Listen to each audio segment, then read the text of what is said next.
Good afternoon, good evening, good morning, wherever you might be. I hope you've had a lovely day. I keep remembering the camera's there, not there. Welcome to episode 131 of the ProSynth Network show. I'm back. I was away last week at Synthfest UK, and I hope a bunch of you in the chat room were there as well. It was a fantastic weekend. We'll talk about that a little bit later on. First of all, I need to say Kent and Ben are both unable to join us today because of COVID. As we saw last week, Kent was like death warmed up. Unfortunately, he's not got any better, or if he is, he's just ever so slightly. But I've said, look, take the night off. It's cool. You'll get paid because like we pay these people. But no, sending our very best to both Ben and Kent, and of course their respective partners, Vicky and Fiona, who've both had it as well. And they're having not only to suffer COVID, but suffer Kent and Ben with COVID as well. So our thoughts are with them, and hope for a speedy recovery, and hopefully we'll see them both back next week, fingers crossed. So it's me solo today, but we have guests, so you don't have to put up with like 2 hours of just me on camera. We have some great guests with some really super interesting stuff to talk to you about, and a little bit of an exclusive. So we'll come on to that shortly. But before we get there, I need to go through the regular stuff, because we're told it helps with, all of that, promotion and links and algorithms and that kind of thing. So first of all, if you haven't already, please do like the show. If, of course, you like it. If you don't, then there's a dislike button. Feel free to press that as well. It doesn't really, I think, make much difference to us, but, it just shows that you're engaged. So please do like the show. That'd be great if you do. Also, if you want to comment, then you've got the YouTube chat. And hopefully, for the very second time, I was going to say the first time, but we tried it last week. I'm not sure how successful it was because I wasn't here. But we are now broadcasting live, not just on YouTube, Facebook, and Twitter, but also on Twitch. We have our own Twitch channel, which is the same as every other handle we have at ProSynth Network. So if Twitch is your preferred method of viewing, feel free to go and watch us over there. But the real fun always happens here on YouTube. So if you want to comment, please do in the YouTube chat or the Twitch chat. Unfortunately, we don't have at the moment an interconnect so that those on YouTube can see the Twitch comments and vice versa. I see everything, as I always do. So we're just giving it a go, seeing what it's like. So if you want to go and watch us there, please do. Comment if you're watching after the fact. So if you're not watching live, then of course you can leave all your comments below in the regular place, and that's all cool too. Make sure you subscribe. That'd be fantastic if you do, and hit that bell to get notifications. We're on every week, but just in case you forget, it always helps. And if you have anyone that you think might be interested in our show and doesn't already watch it, then do share our links around. That would be fantastic. So thank you ever so much. That's all the shameless promotion out of the way. Now we come with a little cap in hand. If you want to help us keep going, we rely entirely on YouTube income and, of course, your donations, all of which are superbly appreciated. And if you want to do that, the first way that you can do that is through our PayPal, and the link is below in the description underneath the video, but there it is on the screen.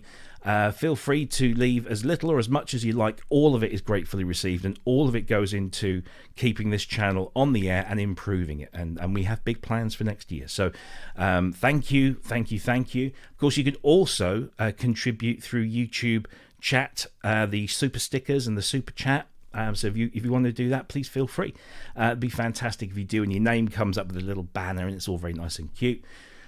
And of course, if you're watching on catch up, then the button below says thanks, and you can just click that and leave us a few pennies there as well. So that'd be grand if you could do that. Fantastic. Of course, you can find us again across all the social media channels. So we're on Twitter, we are on Instagram, we are on Facebook, which is where the main group is. So if you haven't already joined the ProSynth Network Facebook group, that's the big online community.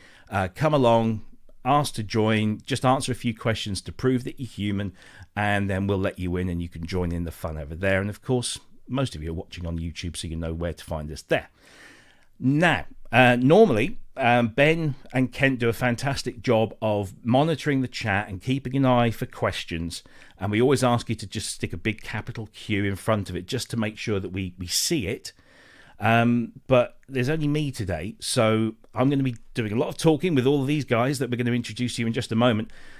I might not see your question, so do bear with me, please. If you've asked a question and it's been like 10 or 15 minutes and we haven't answered it, maybe just ask it again. And if I see it, I'll throw it into the bucket, and then I can then pull it from there and ask the guys the questions. So, cues in front of the questions, please. And then, of course, finally, if you want to buy stuff like this, wonderful t-shirts, hoodies, polo shirts. I can't remember what else Andy's putting together for us, but go and visit vipergraphics.co.uk. They do all our merch at the moment. We are still working on an international option because of shipping and taxes and all that.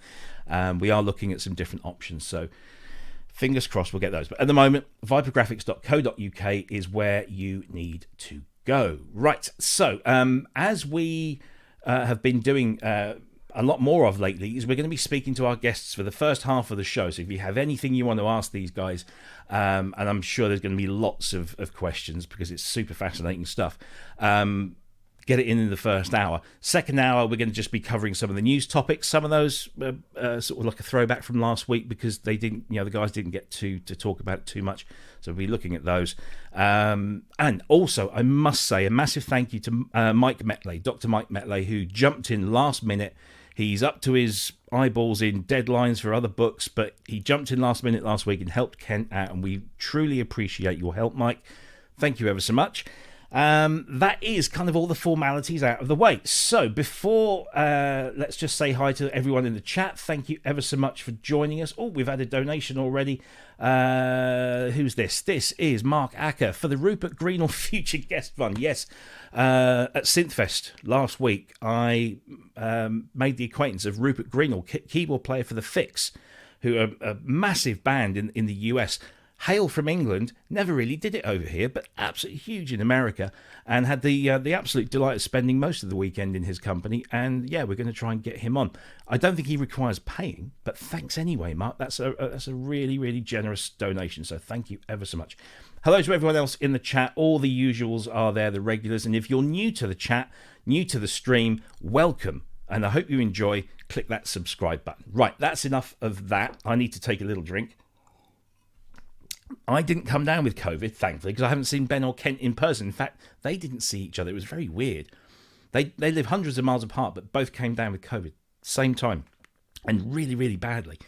I seem to have just picked up Paulie's cold that they brought to Synthfest and dished out. So I had a little bit. So I'm a little bit dry in the throat, but at the moment, I think I'm on the mend. Anyway, right, let's see, who should we bring in first? Let's bring in both of these guys. So our guests this week are from a company called GPU Audio, and I'm pretty sure you will have heard of them at some point in the last few weeks, few months, because they're doing incredible work. And their name kind of gives it away, really. They're working in the field of audio, and they're using GPUs. Let's welcome Sasha and Jonathan to the show. How are you guys? Welcome to the show. All good. Let's put yeah, doing great. Hi. Let's put you both on the same level there. There we go. So you're there. Right. So Jonathan, Sasha, tell us a little bit about. Start with Jonathan first. Tell us a little bit about yourself and your role within the GPU Audio. Yeah, I'll start with my role with GPU Audio. So I'm the CBO, sometimes the CBDO, sometimes the co-CEO. It kind of depends on the day and what we need to accomplish and achieve. But generally speaking, yeah, that's my role. As I'm a co-founder of GPU Audio. We have a few co-founders. I'm the guy who's running business operations and getting things together, forming partnerships. Bringing together big tech companies and independent to large plug-in and audio companies. And yeah, my stated mission at the company is basically to find a way to bridge together two industries. Right? We have the pro audio industry, and then we've got the accelerated computing industry. And in my book, they should be one at some point, or there should be a new industry. So yeah, driving that is my vision. And as a person, yeah, I'm a musician. I'm a synthesist now. I'm very much into Surge modular. Shout out to Prism Circuits. Okay. If anybody likes Prism Circuits, I highly recommend it. Skylar is amazing. So I've been digging my new Surge system, kind of building it out, and then got my Prophet over here. And then I'm also a saxophonist professionally. That was my instrument for many years in my career for a very long time, since 2005. So I've been playing saxophone for almost 30 years now, and I should be a lot better for that. Is that a new Prophet 5, or is that a vintage one you have there? No, this is the new Prophet 10. Oh, I can see So the LED there. Yeah. yeah. I like the way that you can stack patches Yes. now. That was very game changing. That's actually what sold me on it. I waited until that happened, and then I said, okay, fine, I'll take it. It's a very cool synth. I'm very jealous. I do want one of those myself. Oh, Now then, absolutely. Let's bring in Sasha. Sasha, welcome to the show. Tell us a little bit about yourself, your role within GPU, and your role in sort of like music, really. Well, I'm not that very into the music. I'm more a computer scientist, so Okay. I'm actually one of the co-authors of the core technology that is powering up all of the software and tools that we are creating on the top of the GPUs. Mm-hmm.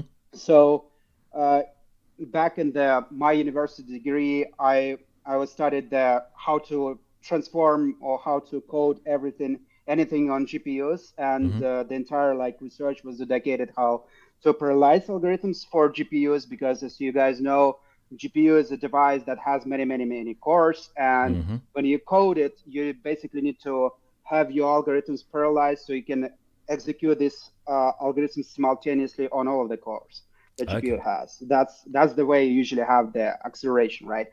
So I'm a computer scientist, and I'm one of the co-authors of this thing, and also I'm CEO of the company. I'm driving the company. I want to create the next generation standard as a company mission, and we want to basically to provide the new ground for next generation tools that are powered with GPUs, graphics cards, and we want to do something that is beyond that was already exist in the pro audio world and the other markets. Because before that, everything was powered either UAD or Pro Tools or CPU-based plugins. We see that it's sort of past times, right? And we want to power up next generation tools such as spatial audio processing tools, machine learning, and stuff. But today, just for today, we started with very basic DSPs, and we learned for ourselves how to make it running with latencies as low as 1 millisecond on your consumer grade GPUs you have, guys, inside of your desktops, laptops. We have NVIDIA version working. We have AMD version working. We have internal built for Mac OS 6 and M Silicon GPUs, which is like another achievement. And soon we will get these publicly available just for free. By the way, guys, a free advertising here. Just visit GPU Audio website, get the first GPU-based plugins downloaded for free. Try it for your own. Please provide a feedback, because for us it's extremely important to have like this community-driven approach really work. We need your feedback. We need all of the bugs you have, even negative feedback. Please submit, because we really want to power up the future of the pro audio with the power of GPUs. Cool. That's and what we're doing. Yeah, excellent. That's a really great kind of elevator pitch there. So just so everyone knows, there is a link on the screen at the moment. It's also in the description underneath the video. If you go to that link, it will take you to the GPU audio products page, where you can download the beta plugin suite, which contains, I think, 3 plugins at the moment. So take that and load it onto your system, and go for it, really. At the moment, so you said right now it is exclusively on PC Windows-based systems running. Is it running NVIDIA and AMD graphics cards? Correct. There are two types. There are two types of things. The first thing, we call it early access. This was the very first product that we ever released, which is GPU FIR Convolver. Okay. This thing works with both NVIDIA and AMD GPUs for Windows, quite obviously through the VST3 interface. We just recently, just a few days ago, we uploaded the new thing that's called Modulation Bundle, which is made of Flanger, Chorus, and Phaser. Right. This thing works with the Windows NVIDIA only, but soon we will also get the AMD version work, like within just a matter of a few weeks.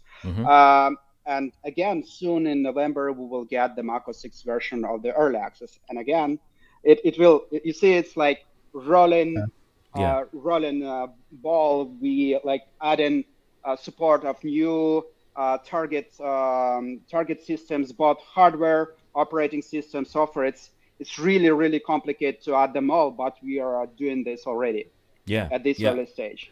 Yeah, I mean, it's not an enviable process because there are so many, particularly with PCs, there are so many different kinds of configurations that one could have, and not everyone's got the same. Yeah, I guess Mac maybe. Did you leave that till later because it's a more direct approach? You kind of know what you're dealing with a bit more, or is it just because it's more complex? Or well, it is both. Like first of all, what we are doing is. It's very unusual, okay? It's very unusual for pro audio industry. It's very unusual for GPU world. It's like, it's literally, it's unique, okay? So even, for example, even AMD version, it was happened just because we collaborated with AMD directly. For more than half a year, we worked closely. Our engineers worked with them, coded some stuff, shipped some libraries to them. They use those libraries to test their drivers and driver APIs that we used back on our end. So we sort of exchanged the way we interact through the APIs, and then we managed to get the assembly, the GPU FIR controller working for the AMD GPUs with the Pro driver. And this is literally the way it works. Like, you can't do things just like that, okay? And regarding the Mac ecosystem, it's even more complex than that. It's more complex from technological side because M silicon itself and M silicon GPUs are very specific thing. It's first of all, it's a new thing, and it works through the Metal framework, and there are almost none developers that can work with Metal framework in a way that's called like general computing, not like graphical computing, but general computing, which is still executed by GPU. Okay, so there are almost zero developers there, and also it was required to implement the core technology, which we call a scheduler. This is sort of low-level virtual machine that works just on the side of the GPU mostly, and it manages all of the incoming data in incoming tasks in some specific way, so it returns all of the process result back just on time at the very low latency. And GPUs, as you know, they were not low latent device before we managed to unlock this feature. So we had to re-implement the core technology for the M silicon GPU. We had to find ways how to build the first FIR and IR algorithms for Metal-based approach. So it's like it's making things from scratch and taking into account that M silicon is a very unique device. It has unified memory, right? The memory that is used both by CPU and GPU. It also has a lot of developer-related problems, or not like problems, but unique features you have to get used to it first. Yeah. And this is why it is so non-trivial to be onboarded there on the Metal side, on the Apple Silicon side. And this is why we are sort of bringing it step by step, piece by piece, into the entire GPU audio ecosystem. Right. Yeah, and I can attest. I saw DTS or DTscape said there's no Mac version of the beta. Yeah, that is correct.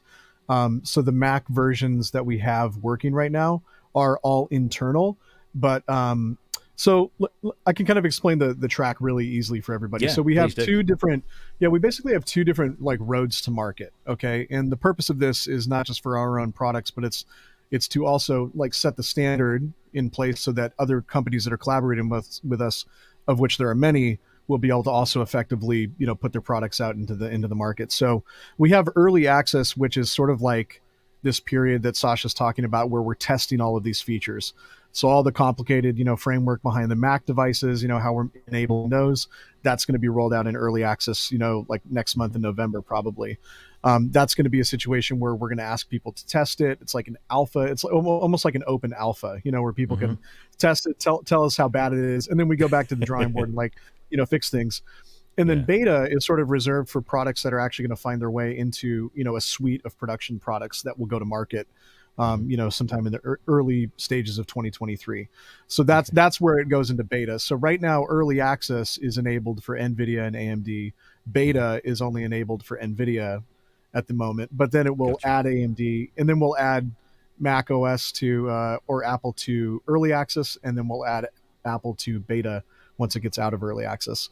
So this is like it's a super unusual model, in the pro audio world. I can't think of any other pro audio companies that are quite this transparent, unless they're like specifically a developer focused sort of company, and we're sort of doing both. So it's super rewarding. And yes, Wagyu, a DX7 powered by GPUs would be kind of like a dream, right? I don't know what you mean. They're powerful enough as it is. I mean, it's already pretty crazy.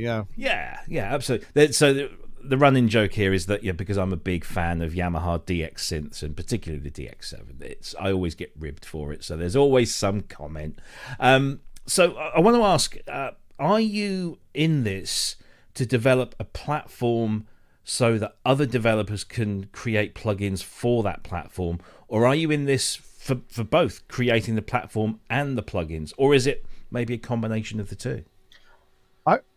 I would say it's a combination of the two. Yeah, I mean, we've actually started engaging developers very recently, and not just with like private contracts under NDA. I mean, we got plenty of those happening too, with exciting products coming in 2023 for partners. Cool. But really, what we've started to do is we've started an outreach into the community. One of those ways is that we're actually bringing together audio conferences with NVIDIA developer conferences. So we're basically bridging those worlds together through developer relations. So for instance, at ADC next month in the UK, we're bringing NVIDIA Deep Learning Institute, which is like a GPU, AI, machine learning, sort of like very heavy deep tech, CUDA conference. We're bringing that as a workshop or as a training lab to ADC. And we're putting on basically an NVIDIA Deep Learning Institute training lab combined with an ADC code developer training lab, and showing people how to use GPU audio at the fundamental levels of our SDK. So, so in order to kind of realize this relationship, we're building an SDK. We're iteratively rolling it out, letting people try it in real time, literally in real time on GPU clouds, which is very cool. And then, maybe end of year, we'll have an announcement about a developer portal that we will be releasing, so that, if anybody here is familiar with like Unreal Engine or Unity 3D, they have wonderful developer portals, with support for developers. We plan on doing something similar to that for GPU audio. Nice. And yeah, that really is the mission. Is we see GPU audio as a conductive layer, as an enabling technology, as a platform for developing, much more so, I would say, than even just building a suite of products. I mean, we're passionate about product too, but in these early stages, it's really about proving the concept and enabling as many people to adopt it as possible, because that has been the common question everyone has: is how can this scale? It sounds complicated. Yeah. I also see this. I also see this like a win for all strategy, because we just don't want to create another walled garden. Okay, we want to power up things. This is what we are good at. We know how to do very non-trivial things, literally on GPUs with low latencies, with big scale. And we see that we shouldn't go to the product world. We shouldn't go to make our own products. We shouldn't be a product company, because it takes like tens of years, decades. It takes decades to become really good product in a very certain way, specializing in a very niche product, okay? And it's very rare for companies, I don't know, like Arturia or like Native Instruments, to become these like giants of pro audio, right? So our approach is to actually serve both community, the user side, as well as the professional side. I mean, developers and the companies that are already making really cool products.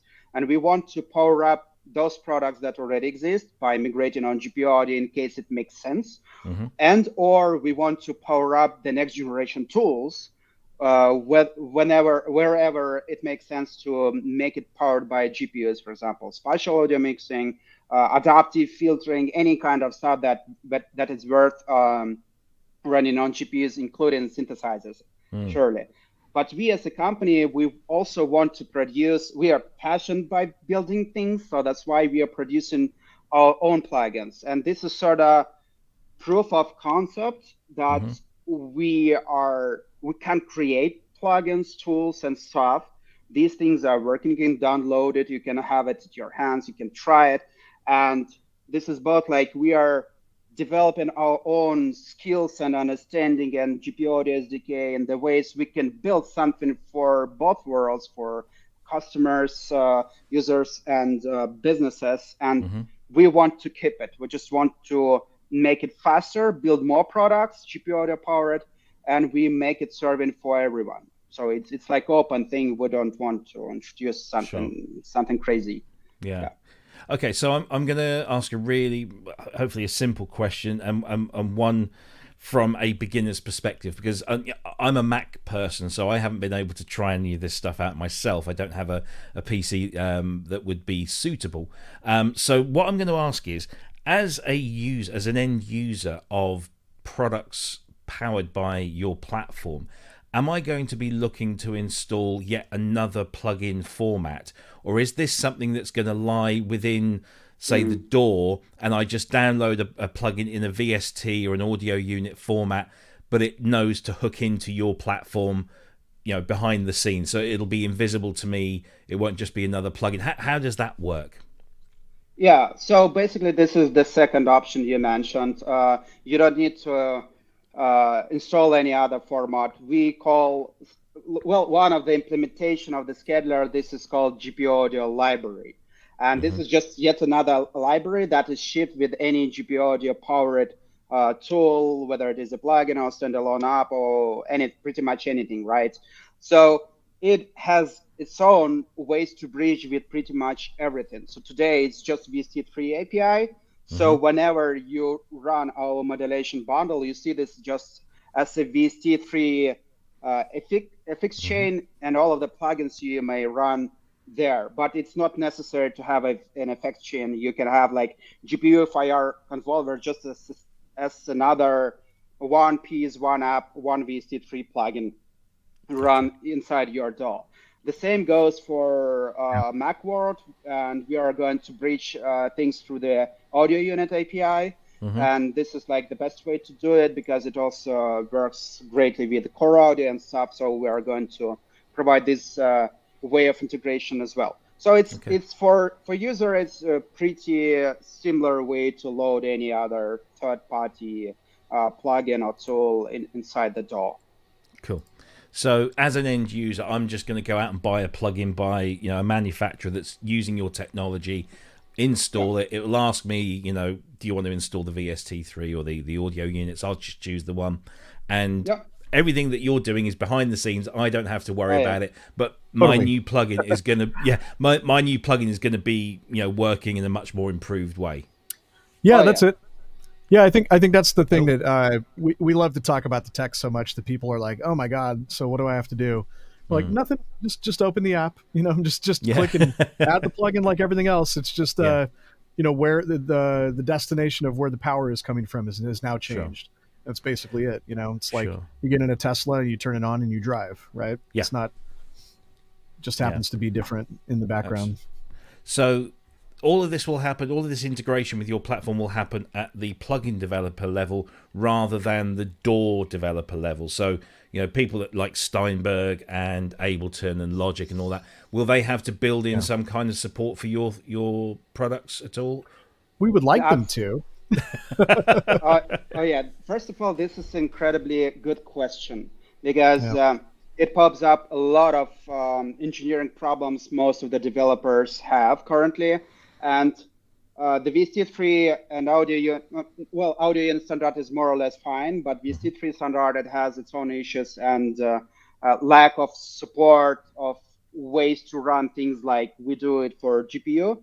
And there are even plugins, just like regular CPU-based plugins, that have some issues running in all of the DAWs that exist. I don't know, like Bitwig, Fruity Loops, and stuff. Like we can even face different behavior of those plugins, right?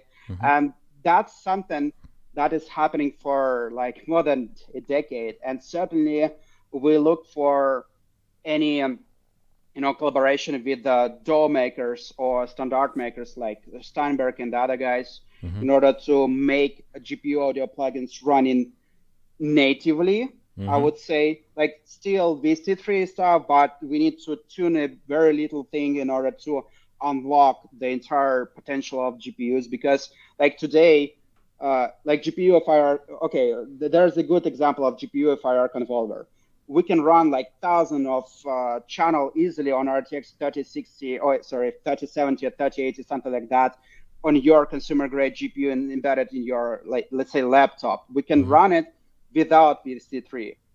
But when we bridge it to the VST3, because of the way the DAW launch the audio threads and process the audio inside the DAW, we have this performance very limited, and we can't change that because this is just the way things work in outside. Okay, there's no way we can manage it. Like, we're sitting in the box and we can't go out of the box. Sure. So we need to put some collaboration efforts with either DAW makers, either standard makers, in order to bridge things natively.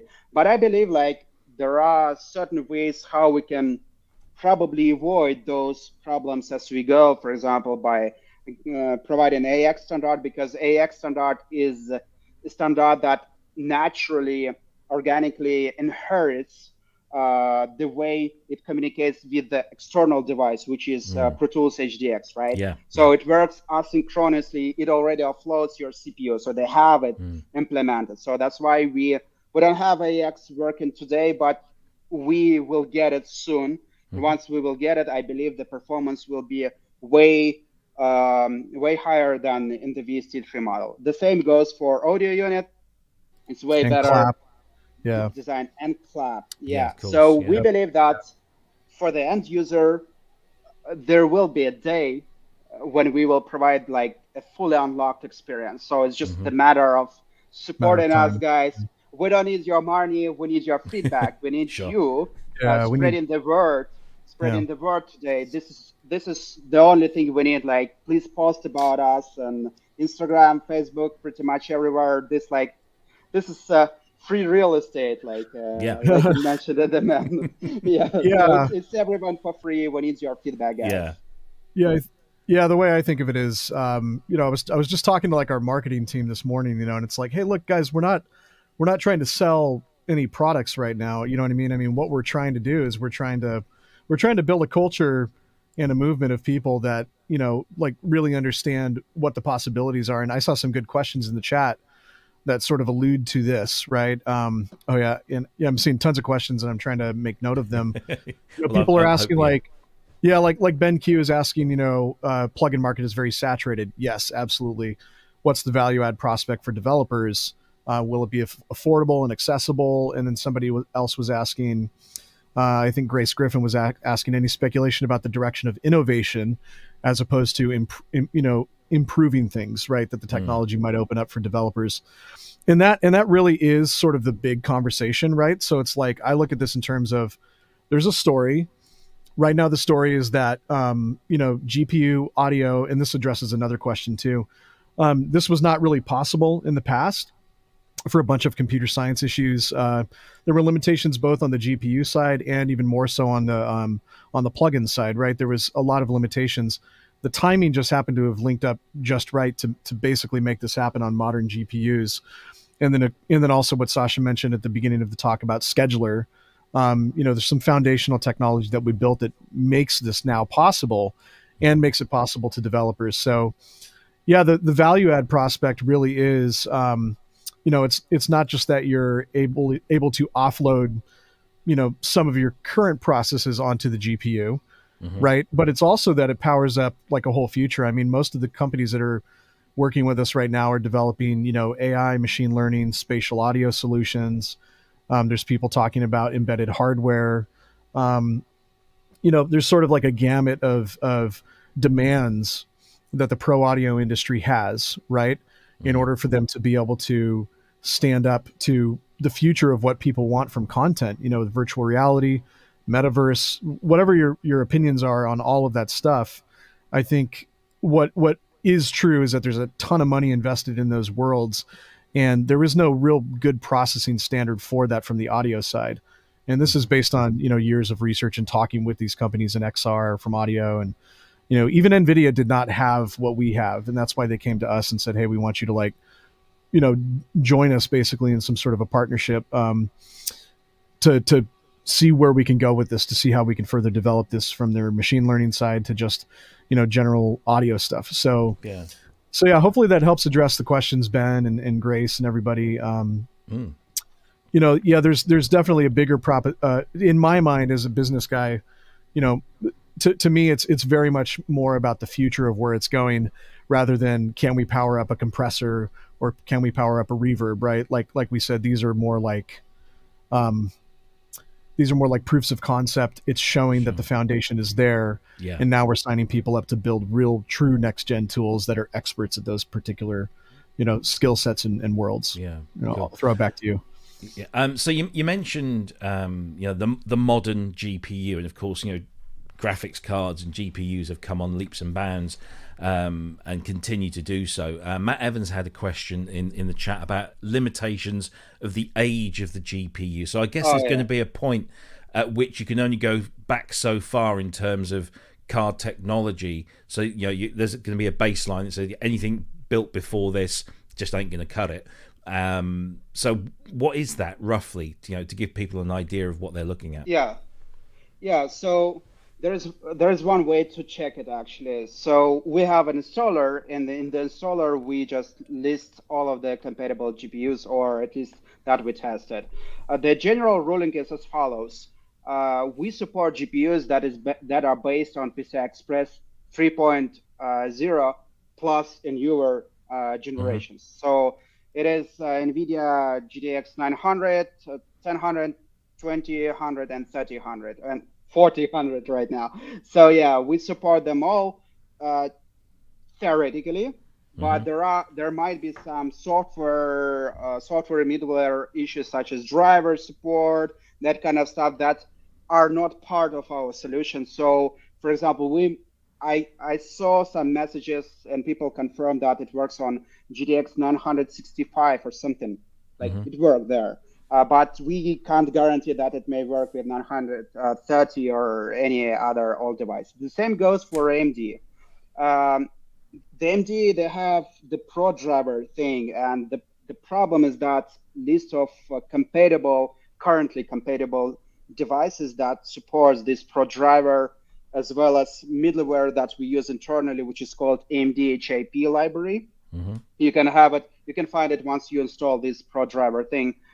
There is also like a limited list of compatible GPUs provided by AMD. So like we use generic drivers like this one, and it's sort of delivered by the vendor, and we can't make it anyhow else working. Okay, so we are working together with AMD and NVIDIA, trying to support as many GPUs as possible. By the way, this is actually one of the reasons to jump on our bandwagon and basically provide a feedback. Like, please report that you have, I don't know, a dummy plug of GT 1030, which is passively cooled and just used for your graphics or operating system video output or something. And now you tested this and it works, or it doesn't work. Please tell us about that. Submit the reports. This is the way we can improve the software, right? They're considering the Apple Silicon. It's different. So first of all, I want to express our gratitude to all of the GPU vendors. These are the companies we work together. This is not the way usually startups work with the companies such as tech giants like NVIDIA and AMD. We literally got supported and covered. They are sending us GPUs for free, sending us MacBooks, iMacs, and stuff for free just to test things out, because we can't provide all of the systems to our engineers. By the way, we are a company of almost 40 people. It's quite a lot. 10 of them are engineers with PhD, real computer scientists. We have an ACM conference, scientific conference, computer science conference, best paper award winner, and so on and so forth. And we have this support. And when it comes to Apple silicon support, it's a little bit different because Apple devices, because of this nature of unified memory, you can have setups with like 8 gigs, 16, 24, 8, and even beyond that for other and silicon powered devices, right? And we need to test them all. And now there's new generation came out, which is M2. Now we have to again check everything. So guys, please jump in. November, preliminarily November, late November, something like that, we will provide GPU FIR convolver. So sign up today. So like almost tomorrow, you will have these things at your hands and you can test it and tell us whether it works and whether you have any issues with a particular DAW. This is the way you can basically get this technology to the like fully operating mode faster. Yeah, absolutely. I mean, I've got a particular interest in. Obviously, I'm an Apple user, so I have a couple of Macs. One is an Intel, one is an M1. I only recently got the M1, and I've been super impressed with it. It's just a MacBook Pro, and it's just like a basic M1 with 8 meg of unified RAM. And I'm throwing projects at it, and it refuses to fall over. It refuses to stop doing stuff that would, grind my Intel one to a halt. So I guess you're just going to help improve on that because of you're going to sit on top of all of that wonderful unified stuff as it already exists, I guess. Well, and yes and no. Is this the question that you're asking whether we are unifying all of the platforms together or just Mac platforms? What's the exact question? I'm interested to know how you're going to support both, because clearly there are going to be some people on Intel for a while, but obviously M1 is rapidly taking over. Yeah, so this is a question related to the Apple stuff only. So the problem, there are problems, okay?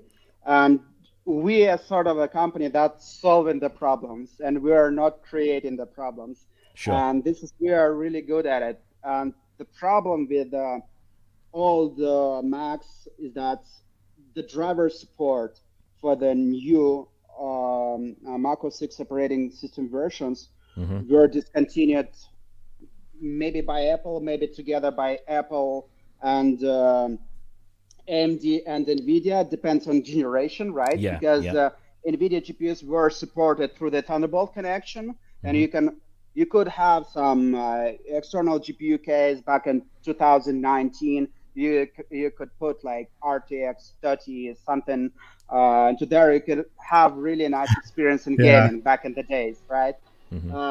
So the reason is that most of the Mac users, they also update operating systems. So this is the way we can't have those drivers working, okay? The same goes for the AMD-based Mac products. And the thing is, it's very complicated to deliver something to there. So when we originally approached to provide you with any support for Mac ecosystem, I was proposing to support AMD based, because it was like it was early days of M1 silicon. No one understood how it works, basically how to develop things on metal, because metal is a very fancy it's very fancy SDK, but it's unusual for us to code there, okay? Because we are like NVIDIA, AMD guys, that kind of stuff. So I was thinking like, well, let us port this thing for AMD. And then we completed several researches on whether we can have a unified solution for at least AMD-powered Macs and ARM silicon GPUs. There is no practical way for us for doing that. Despite that, there's a metal that targets both platforms. You can build metal application that work for both, or Vulkan application, but this is not the same level or the same SDKs that we're using to build our solution, unfortunately. So that's why we decided to go with what Apple offers today and what Apple really wants to develop in long term, right? So as you guys know, even despite that, the real market, I mean, devices that user own is still Intel based, widely presented, but it's just a matter of maybe 2 years maximum when people will completely switch to M silicon powered solutions, because right now M1 Air passively called, it's 799, I believe. Mm-hmm.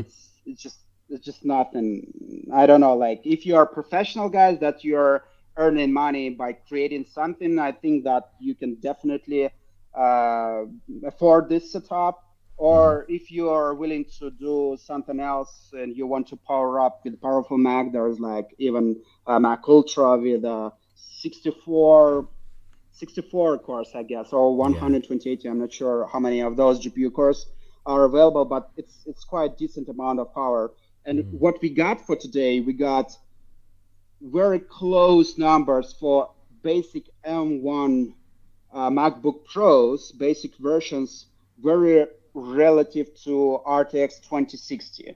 So it's very close numbers. It means that we are squeezing the same amount of power for the Pro Audio that the other programs, such as like graphical benchmarks, are doing for both RTX 2060 and M1 MacBook Pro, which means that we code things more or less effectively, which means that we are providing you the same experience. And I think that this is really cool. For me, it's a really cool, really great milestone, because we finally find out how to make it. Yeah, it sounds great. I can't wait until the Mac versions drop, and then I can actually get into this and have a play around. So, conscious of the time, you guys wanted to use today as a place to announce something quite exciting and very cool. So we have one of your colleagues, Basil, who's going to share some stuff for us. So I'm going to bring them in. So they're going to be off camera, but they're going to share some things. So I'm going to leave it to you guys. I mean, it's entirely up to you how you want to present this. Yeah. So let me first. So first of all, guys, I want to share with everyone who is watching our stream or who will be watching this as a video uploaded on YouTube. This is the world's first concept of the synthesizer that is powered by GPU. Very beefy synthesizer. I would say there is a lot of voices we are going to power up to the power of GPU. We want to make it low latent as possible. And the key reason why I continuously saying during the stream that, guys, please jump in, please sign up, please provide a feedback, because this is the synthesizer we will give away for those who will submit bug reports in a feedback. Okay. Cool. So it's like, there is no way you can lose here. Okay. And we are a type of a company that we declare something, we promise something, we do hard work, and we keep our promises. It's incredibly hard. Okay. It's like, be it super transparent, promise something and deliver that. This is nuts. No one does it, and we are a startup. We can afford that. Yeah. So today, Basil and Jonathan will present you the concept of synthesizer. Jonathan will pitch you through the idea, what this synthesizer is about. It's sort of hybrid of silence and rapture synthesizer. It's multi-layer one. So I'll let Jonathan speak about it, and I'll let Basil present the screen and show you and reveal some parts that we already designed. Cool. Okay, over to you, Jonathan. Right. Yeah, I think Basil's going to go full screen here while I'm giving the voiceover. There we go. This is how we're doing. Oh, there we go. There it is. Yep. So presenting Major. Yeah, this is a multi-layer synthesizer. Like Sasha was saying, it's sort of like a hybrid between like silence and rapture. It's super cool, totally powered by your GPU. Very powerful synthesizer. It's 8 layers with 8 oscillators plus 1 sub-oscillator per layer. 8 samplers as well in each layer. So you're combining oscillators with samplers. Sort of one of the original inspirations of this was, something that Basil and some of our other guys were talking about how they were, really inspired by, a talk by Dave Pinsato, like way back when, he was talking about how he in engineering enriches a very simple synthesizer sound by bringing in various types of samples and blending those together. So yeah, that's essentially what Major is it's all about layering sounds and samples. let me just kind of go over the features for you guys real quick, and then we can talk about it in conversation. So all the layers work in parallel and can be mixed in a 2-bus channel with 2 filters, or they can all be sent out, outputted on separate on 8 separate host buses. So that means that every layer can be sent out on a different channel. So one of the things that I thought would be really cool about this would be using something like Dear Reality or Mach 1 Technologies spatial panner and sending every layer to a different, thing in space. So you can create this massive 8-layer, spatial synthesizer, essentially. I thought that'd be really cool. So the routing options are very flexible. The block of oscillators is all equipped with FM and sync operators, flexibly tuned for each user. The sampler blocks are intended for the reinforcement of the basic oscillator waves, and they're going to provide you with that analog sound emulation, whatever it is that you want to throw in there, basically. It'll be equipped with an easy and really precise, tuning mechanism for sample fragments, loops, all the typical stuff that you'd want. Some of the really awesome stuff that's going on in this is also the onboard arpeggiator, gator, mixer, and envelope attachments. And as you get into those effects, you're going to have, just more options for the way that you want to build everything, because every layer is going to have its own controls, right? So we've seen plugins like this in the past where, every layer can have its own character, it can have its own arpeggiation. Or, if you wanted to keep everything the same or more uniform, you can copy and paste across the layers. That's easy enough. One of the things I really like about the design so far is also the way that we're implementing effects. So we have a ton of effects that will be available. You can bring these effects to every layer, right? And then on top of that, you can have presets for everything, right? So we have presets for the arpeggiator. We have presets for the gate effects. We have presets for all of the different effects. And when you combine all of those presets, what we were talking about is implementing a randomization feature where what we can do, if we can zoom in a little, that'd be great.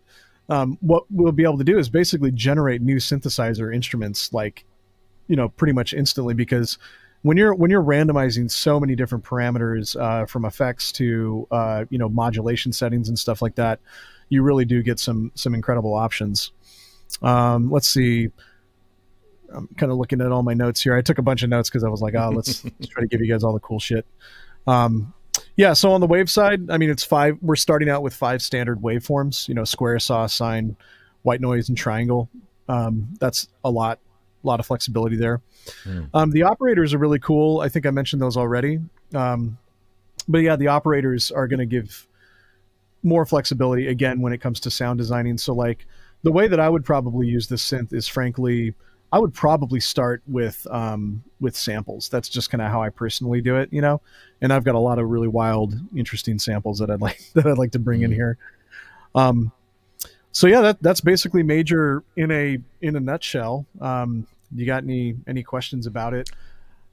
To answer one question I saw, so we'll sign up people for beta on this as soon as we can. We expect it to basically, come out next year sometime, Cool. Hopefully by summer at the latest or something like that.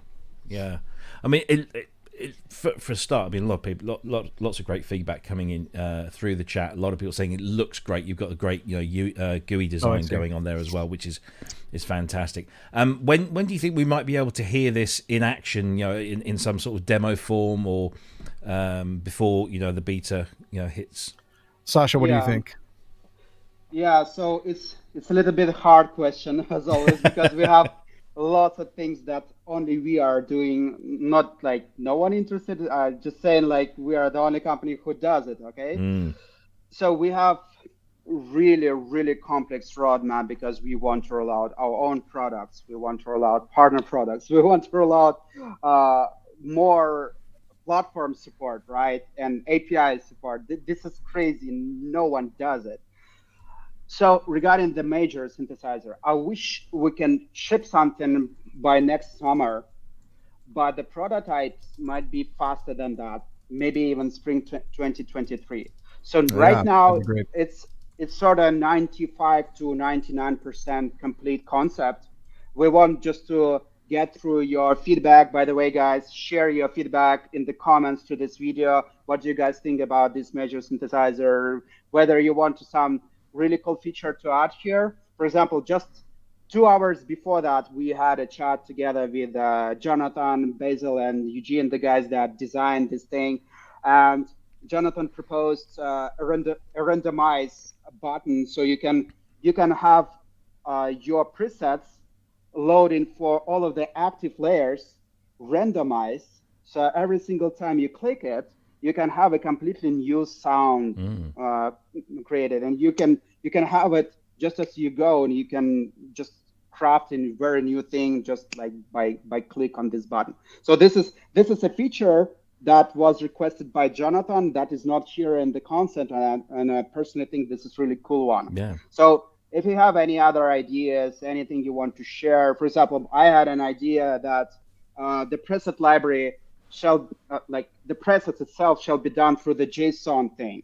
So those guys that are developers, there will be, for them, it will be easier to sort of automate the way of generating the presets for this thing, even like used by formulas or something like that. So this is like my personal idea behind that. This is not that way audio thing. This is more like automating, creating workflows, user-specific, developer-specific workflows and stuff. So if you have any other thing you feel like it should be a part of major first GPU-powered synthesizer, please let us know. And would the best place to do that be on your Discord channel or your Discord server? For suggestions, Discord's cool. Comments. Oh, or in the comments here, yeah, okay. Yeah, I mean, video comments. Yeah, like I live for comments and stuff. I mean, I'm all over that stuff. People, the Discord channel is a great place to go. We're reorganizing it right now so that we're going to start using their forum style, channels to make it easier for people to actually like leave things. So I'm going to create a channel that's dedicated towards ideas, right? Like if people have cool ideas, and in fact, I'll do it like right after this thing. Cool. But in the meantime, just head over to the Discord, everybody. If you go to gpu.audio, there's a Discord button right on our website, and you can go over there. That's a place where people are generally chatting about the tech. Right now, it's kind of like a chill community. When something gets released, everybody's hopping and talking about it, providing bug reports and things like that. We're doing our best to organize it so that people can actually, bring up the issues that we have. But the most important thing is that if you do go to the Discord, we have a document called like a bug form. It's in the resources channel, and that's where you could submit issues that you have.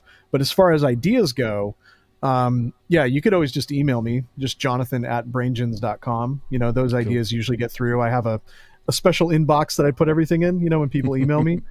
And then the other way is, just leaving ideas here, connecting with me on Discord. I'll leave my name in the chat. My name on Discord is Riku. Everyone thinks that's my real name, but it's actually my role-playing name from the Super Nintendo days. Oh, yeah. So that was all my characters in Final Fantasy and Breath of Fire were called Riku. So nice. It's now my that's my dark web name. Yeah. We also want to share some stuff with you guys with the professional synth network. So the thing is, we got several requests on building synthesizers GPU powered. So for example, there is one company founded by two ex-Intel guys, and they're just looking for ways to power up things with GPUs. And we've been discussing like engineering ways to do it. And I want just to give you an impression on what is the GPU world. So it's not just consumer grade graphics cards you can find in your stores, right? This is also embedded GPUs. GPUs embedded in your laptops, inside your laptops, whether it is soldered on the motherboard, on the PCB, and like you can always have very minimum price tag guaranteed. Like even today we have very low prices on GPUs because of the proof of stake, that kind of stuff, mining stuff, right? And now today GPUs are extremely cheap, but back in a year ago, it was extremely high prices. Yeah. For laptop grade, you can always have your GPUs relatively cheap. So for example, you can have and find some deals at Amazon.com, not sure about the UK, but at US store, you can find RTX 3060 laptops per just $900, right? Mm-hmm. And this is the GPUs embedded. It's entire powerhouse embedded in your GPU entire whole system thing.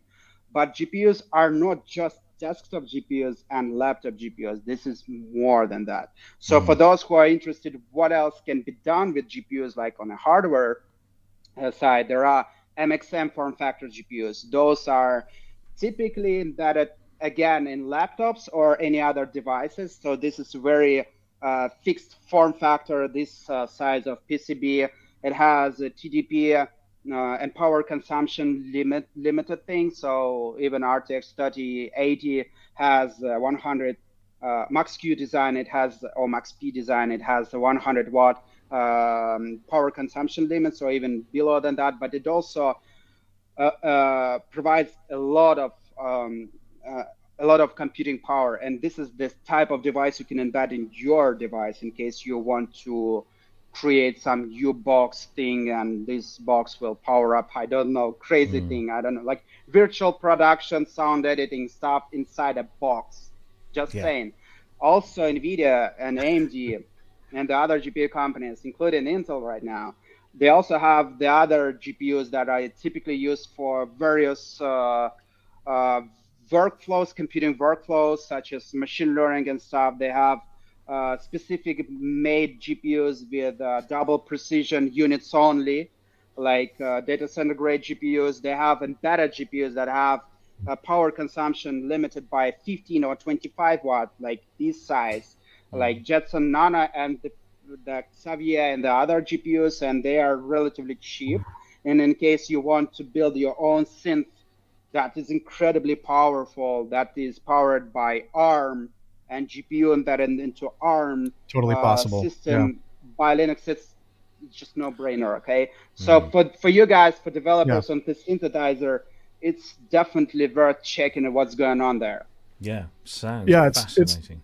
It's totally worth it, because there's just, it's also about, it's not just about power and headroom, but it's also about adding instances or adding effects or adding voices without introducing extra latency, right? So it's like, a lot of times, you start, you run into, I guess the simple way is you run into bottlenecks, whether it's on, synthesizer development, DSP, or if you're actually developing plugins, you're going to run into bottlenecks. And if there's a way to simultaneously give yourself more power for extremely powerful, hyper realistic DSP, in the instance of like acoustic or electronic, modeling synthesis and stuff like that, I think it's really exciting to see what people are going to do. And I personally think hardware is going to be the future of this as well, because it's not, yes, we're unlocking existing hardware on computers, but people, the embeddable GPU world that world is growing really, really fast. I mean, every day we have conversations with AMD and NVIDIA about this, and people want to do it. So, I mean, if people want to do it, someone put here, ASIO Head ASIO Head said, after the miners, we're going to have a new GPU shortage. But this time it's going to be from us loading as many instances of Incinerator as possible. Totally. That's cracking me up, because actually that's like exactly the message that we want AMD and NVIDIA to hear. Because the beautiful thing on the business side is that, we're opening up, an entirely new industry to the GPU people, right? And they're going to want to bring this hardware to you guys, and they're going to want to bring it in a way that's affordable. So we have, as a community, we have like a real opportunity to basically sort of at the ground level create the market for them to come in and benefit all of us as musicians, right? And I don't think we often get that opportunity as a community of musicians and artists and creators. It's like most of the time people just make stuff and then we're sort of stuck with whatever gets made. But here we actually have an opportunity to influence the way that market is perceived. So just a little note, join the Discord and leave us some cool quotes, because all of that stuff helps us to, communicate to the technologists out there what needs to be made. And especially your plugin companies and synth companies. If you guys have companies that you love, you got to hit those people up and, tell them about us and tell them to get in touch. And, we're all ears. I mean, we take calls every day, about this stuff with people. Mm-hmm.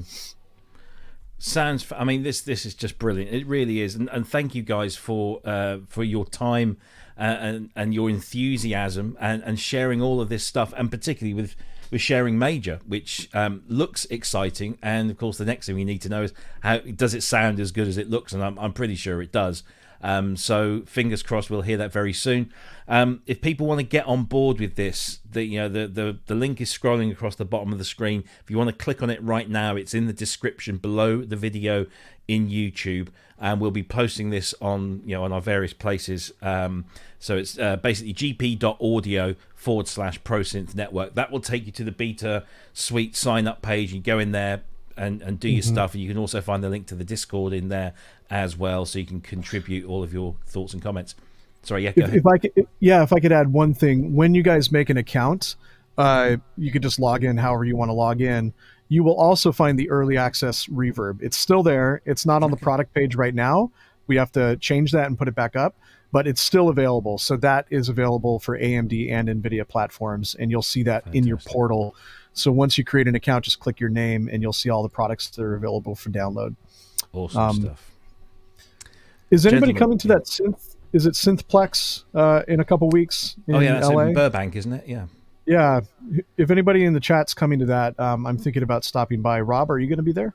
I'm afraid not. No, I've just done Synthfest in the UK, and I can't get out to LA. So unfortunately, I actually joined a company about 10 years ago whose head office was in Irvine, and I thought, brilliant, I can now make up meetings in LA and go along and then go off to these shows like NAMM and stuff.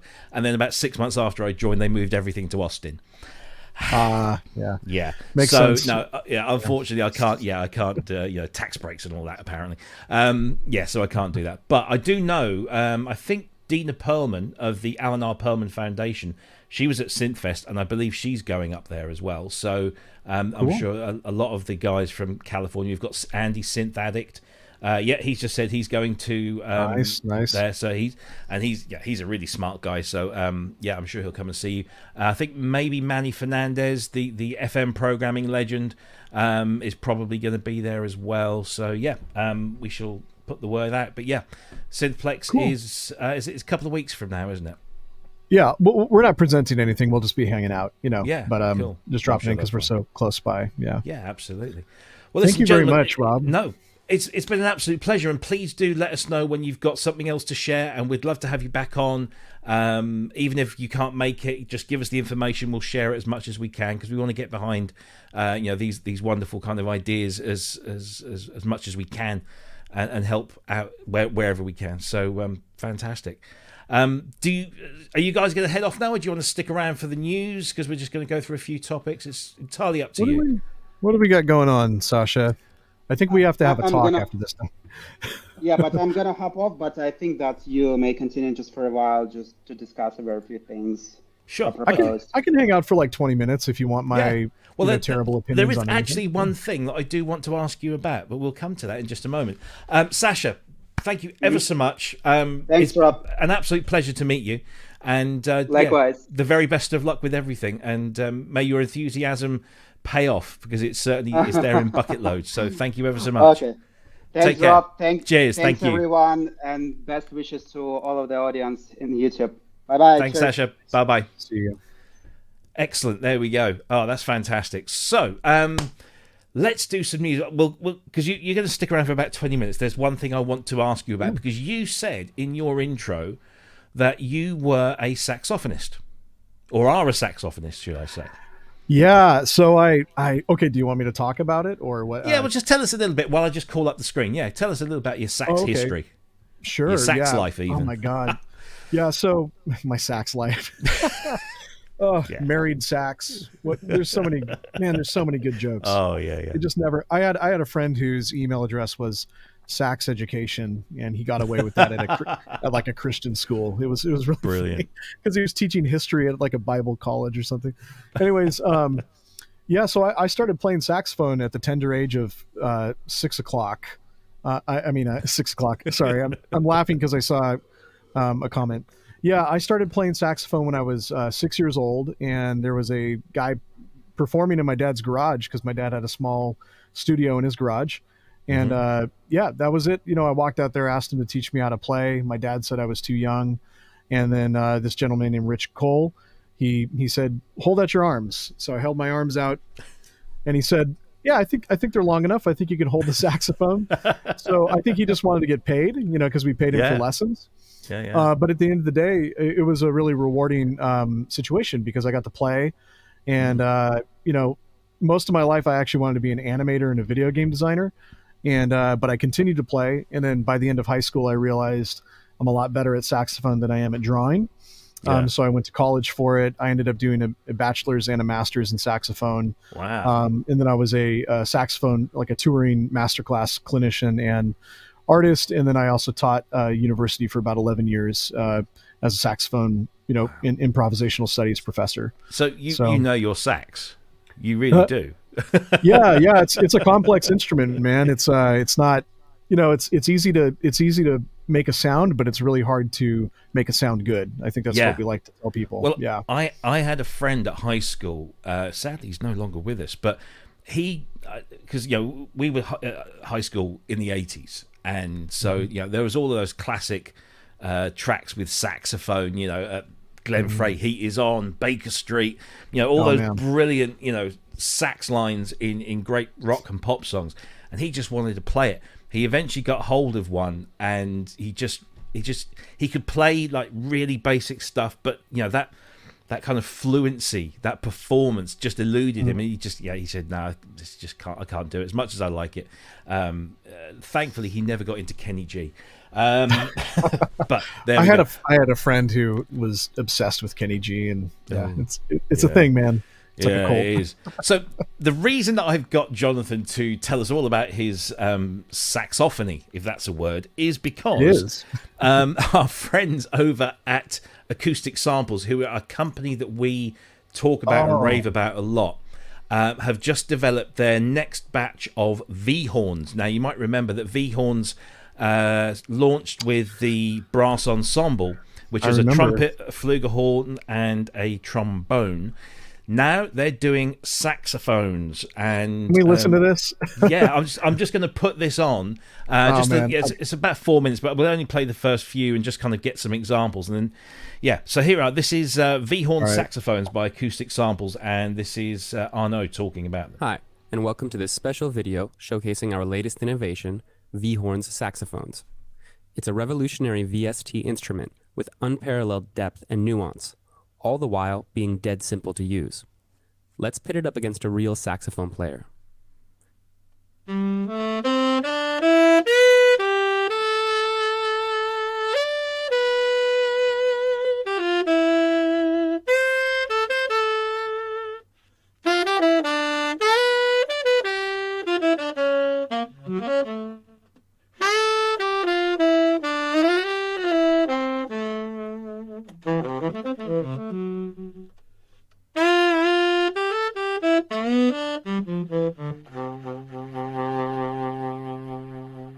So I'm going to stop it there because it does go on and talks about because there's a tenor, a baritone, an alto, and a soprano sax, and there are two versions of each.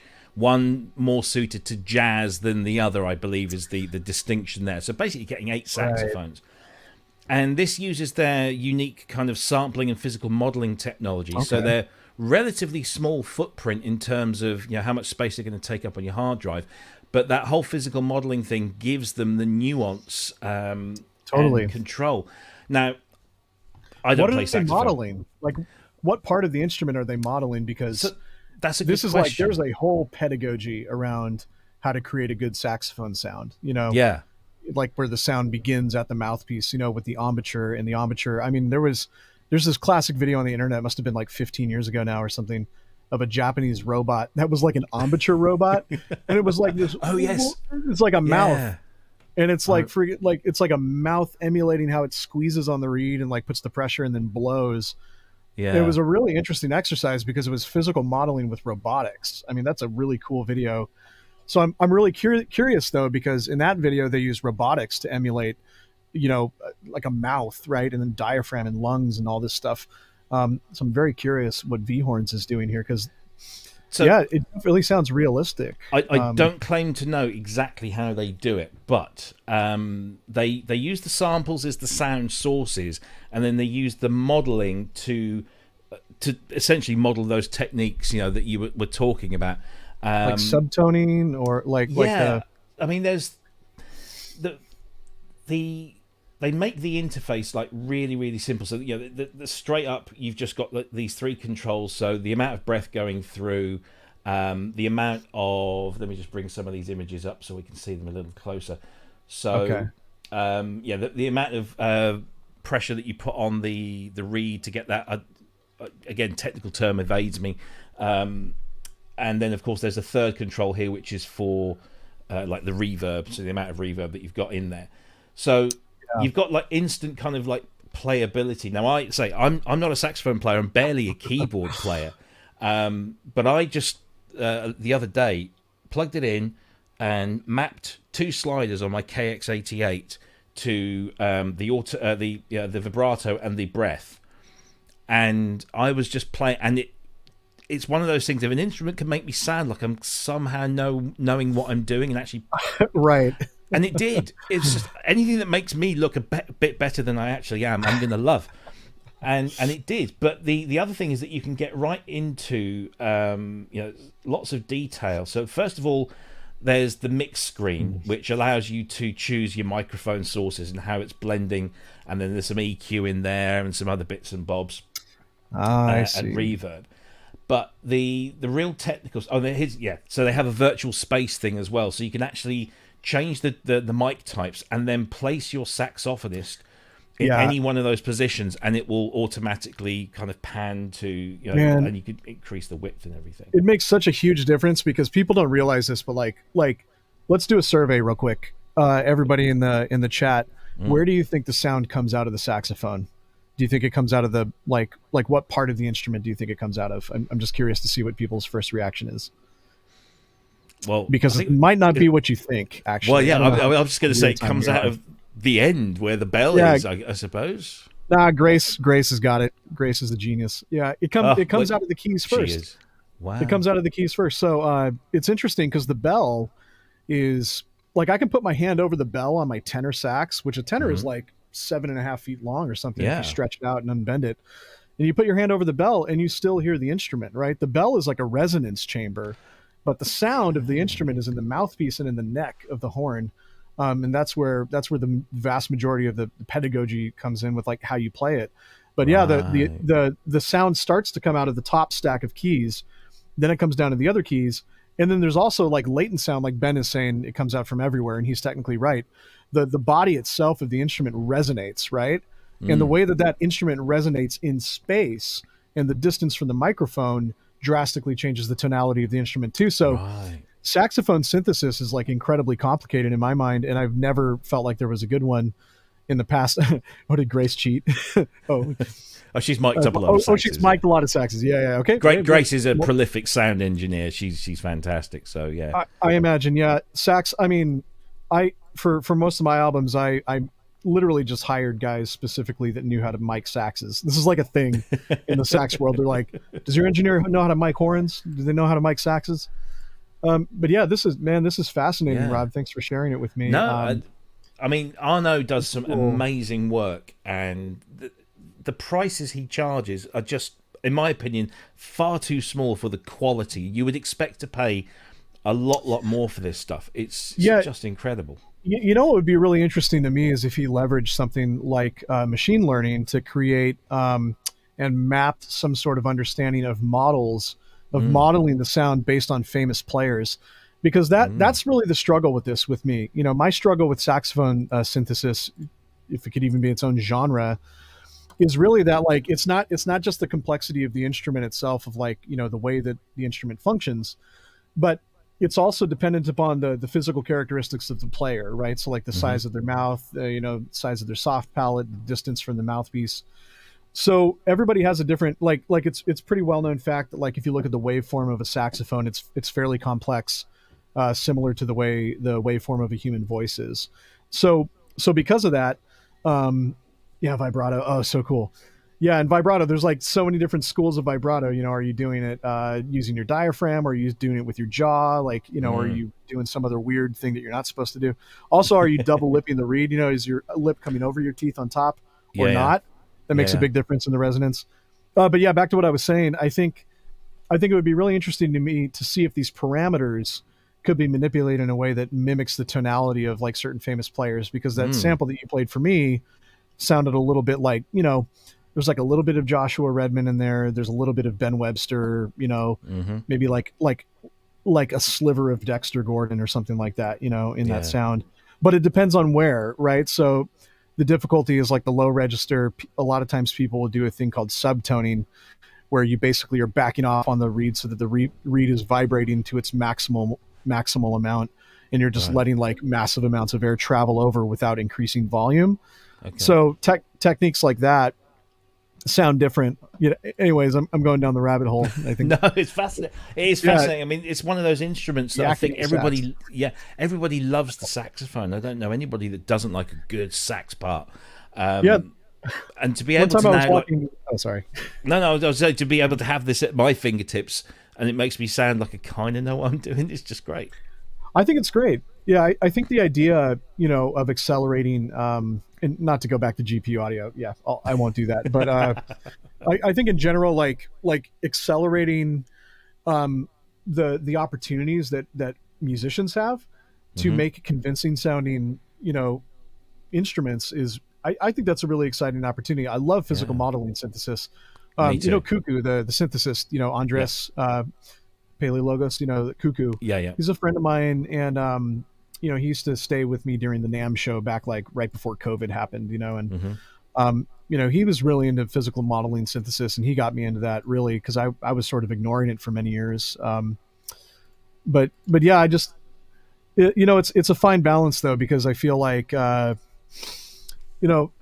personally, I think wind instruments will become ultimately convincing once machine learning is brought into the picture, in a deeper way, because there's so many human characteristics, man. Like you can't get it all, right? No, exactly. Yeah. You can make it easier for people to manipulate. And that's what I feel like this is like, it's a virtual instrument in the sense that somebody else can play it. Yeah. And that's what Arno does so well with his instruments, is that they use the UVI engine, which is, I guess, akin to Contact. So it's a scripted front end, but instead of making it loads of complex key switches on the keyboard to get the different variations of mouthing techniques and tonguing techniques and all of that stuff, he automates a lot of that. So it does kind of take away some of that. But this isn't for sax players. This is for non-sax players, and I don't want to have to get into all of the weeds. I just want to be able to get a great sax sound just like that. And this really does it. Yeah, there is some key switching involved, and I wish I'd fired it up. But so when you choose your saxophone, as you can see maybe on that picture there, you get the key range of the instrument. So you can't like go beyond or below what it was physically capable of. But those red keys allow you to do glissandos up and down and like little bends and things that you would be able to do as a sax player with your mouth and your fingers. But it enables you to do that just like really quickly, so it gives you that little nuance, that little authenticity. And of course this is all MPE compatible as well, so amazing. I would love to see this. I'd love to get Kent, who's normally on the show, has a Rolly Rise, and I would love to hear him have a go with that and see the nuances that you can get out of this instrument. It's also, as somebody just saw as I was scrolling through, it is compatible with a whole bunch of the those wind controllers like the Akai EWI and the Aerophone and the Silphio. So if you have one of those, it's even better. So you can do that as well. And I think that's cool. I know does this really good thing where he brings in controls. So in a lot of his guitar libraries, they're all set up to be used with MIDI guitars as well. So he's really embracing the technology in there. But it's a stunning. It's one of those things that you really have to kind of play and listen to really appreciate. Go and watch the videos if you can. There's loads of audio examples on the page as well. But if you go to the AcousticSamples YouTube site, there's like that 5-minute intro, and then there's like a 15-minute in-depth showcase. And and there's an intro price, so you've got until November 1st. This normally retails for $229 US or 199 euros. Right now it's down to 149, and even at full price, you're getting a ton of stuff for your money. And it works in the UVI engine, which means that you can use the free UVI workstation, so you don't have to buy another device to play this in. It just works out of the box, and the support is fantastic. I've got a huge amount of time for Arno and his products, and and the one thing, it's a shame that Kent's not on the show, because I managed to convince Kent to buy their Yamaha C7 grand piano library, which is really good. And I mentioned this to Arno when we were talking about this, and he said that one of his next big projects is to go back and revisit the C7 and make it even better. So he's I don't know how many guys. I don't know whether it's just him and a couple of others. They're a very small operation, but they do some incredible work. Go and check out the rest of their products. I mean, as you can see, there's a ton of stuff in there that they've got, and it's all superbly priced. So there you go. So yeah, that's AcousticSamples. V-Horn Saxophones is out now. Intro price until November 1st. Get in there and tell them you saw it on ProSynth Network, because I'd like Arno to know that we are doing, getting his stuff out there, because it really does need to be listened to. Do you want to? Well deserved. Deserved. Do you want to shoot off now, or are you going to hang around for a bit more? It's entirely up to you. Let's see. I'm just I know you're busy going. Audio. I think that would be really cool. I should probably go. Okay. Yeah, I should probably go and finish up a couple of email things. I'm underwater about 600 emails, so we got. Oh yeah. If you can send me the details as I asked earlier, that'd be fantastic, and then I can make sure that if we have any questions, that we can put those out there. So Wagyu wants me to stick around. Hey, I would totally stick around, but yeah, I should go, because we do have things to do. But yeah, thank you, Rob. Do come back soon, and let us know when Major is ready, and we'll get you guys on. You can demonstrate it for us, and that'll be fantastic. Yeah, that would be awesome. I'm hoping I'll talk with the guys and figure out when we can get an audio demo and show you guys some real stuff happening. Brilliant stuff. But yeah, thank you everybody in the audience for your interest and for your support with what we're doing at GPU Audio also. So, like I said, if you find me again, my name is Riku, just RYKUU in the Discord. It's super easy. Just send me a DM. Mention that you saw me on ProSynth Network, so I don't block you. And then, because there's a lot of crypto bots in Discord. But yeah, thank you guys again. Rob, you're awesome. I love your channel. I subbed our GPU Audio channel to it, so we're subscribed to you now. We'll continue to watch and check things out. Brilliant, Thanks, Jonathan. Thank you ever so much. Take care. Bye bye. Cheers. Jonathan, everyone from GPU Audio, let's give him a round of applause. I think he deserves it. I should have done this before he left, but there we go. Hey! And I think you'll agree that what those guys are doing is really clever stuff. And I'm going to have to say right now, did I understand everything? No, I didn't. But what I understand is that the end product looks and is going to sound really cool. So let me just remind you, that if you want to join up on the beta program, you can do that right now.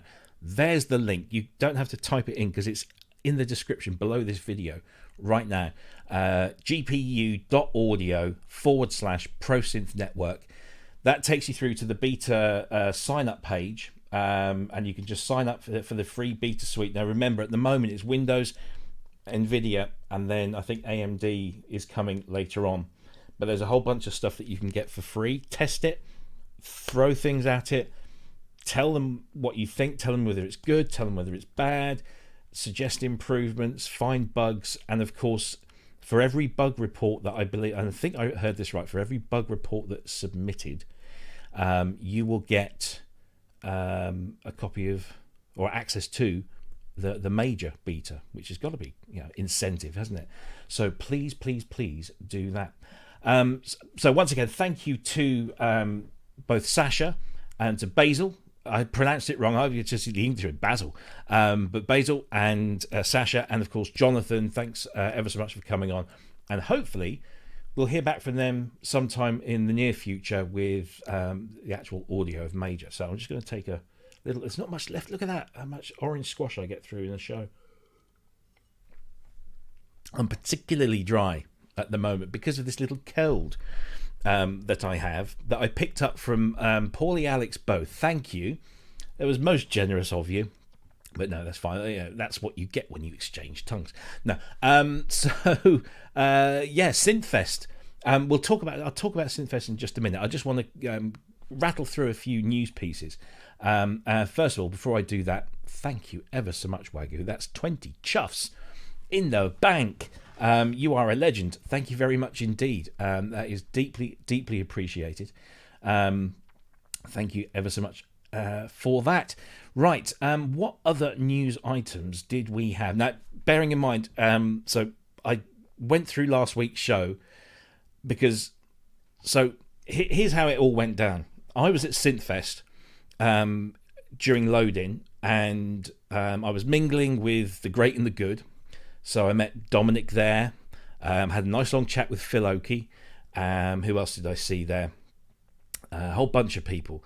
Lots of friends, old and new. And we were in the bar, and I got the notification at 7 p.m. UK that the show was going on. And I thought we'd spoken that, you know, Ben and Kent weren't well. And I said, look, guys, there's no need to do the show. It's fine. We'll miss a week. It's okay. And I just thought it was the automated function that had just kicked in, that I'd programmed everything to go, and it started the show, but it would be nothing there. But I thought, I'll just double check. So I'm sat there, and thankfully I had some pretty decent 5G, and there's Kent and there's Mike. And I'm like, what on earth? So we did that little drop in. And anyway, came back to the show after I got back from Sheffield, and poor old Kent, honestly, what a trooper, an absolute trooper. And of course, Mike was superb for coming in last minute to kind of keep Kent company, and then Kent could just like press a few buttons, and Mike was just, you know, as Mike does, is famous for doing talks and talks a lot of good stuff. So yeah, we were really thankful for Mike's presence.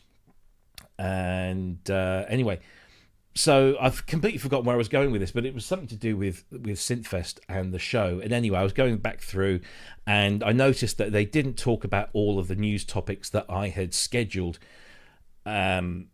which was fine, because, you know, they did talk about, I think they talked about Cherry Audio Signs, which of course we all kind of had a little inkling about because we had that world exclusive of the trailer, and myself, Ben and Kent have been very lucky to have been playing with it for a few weeks now, and absolutely loving it. It's a really great synth. So congratulations to Cherry Audio for that.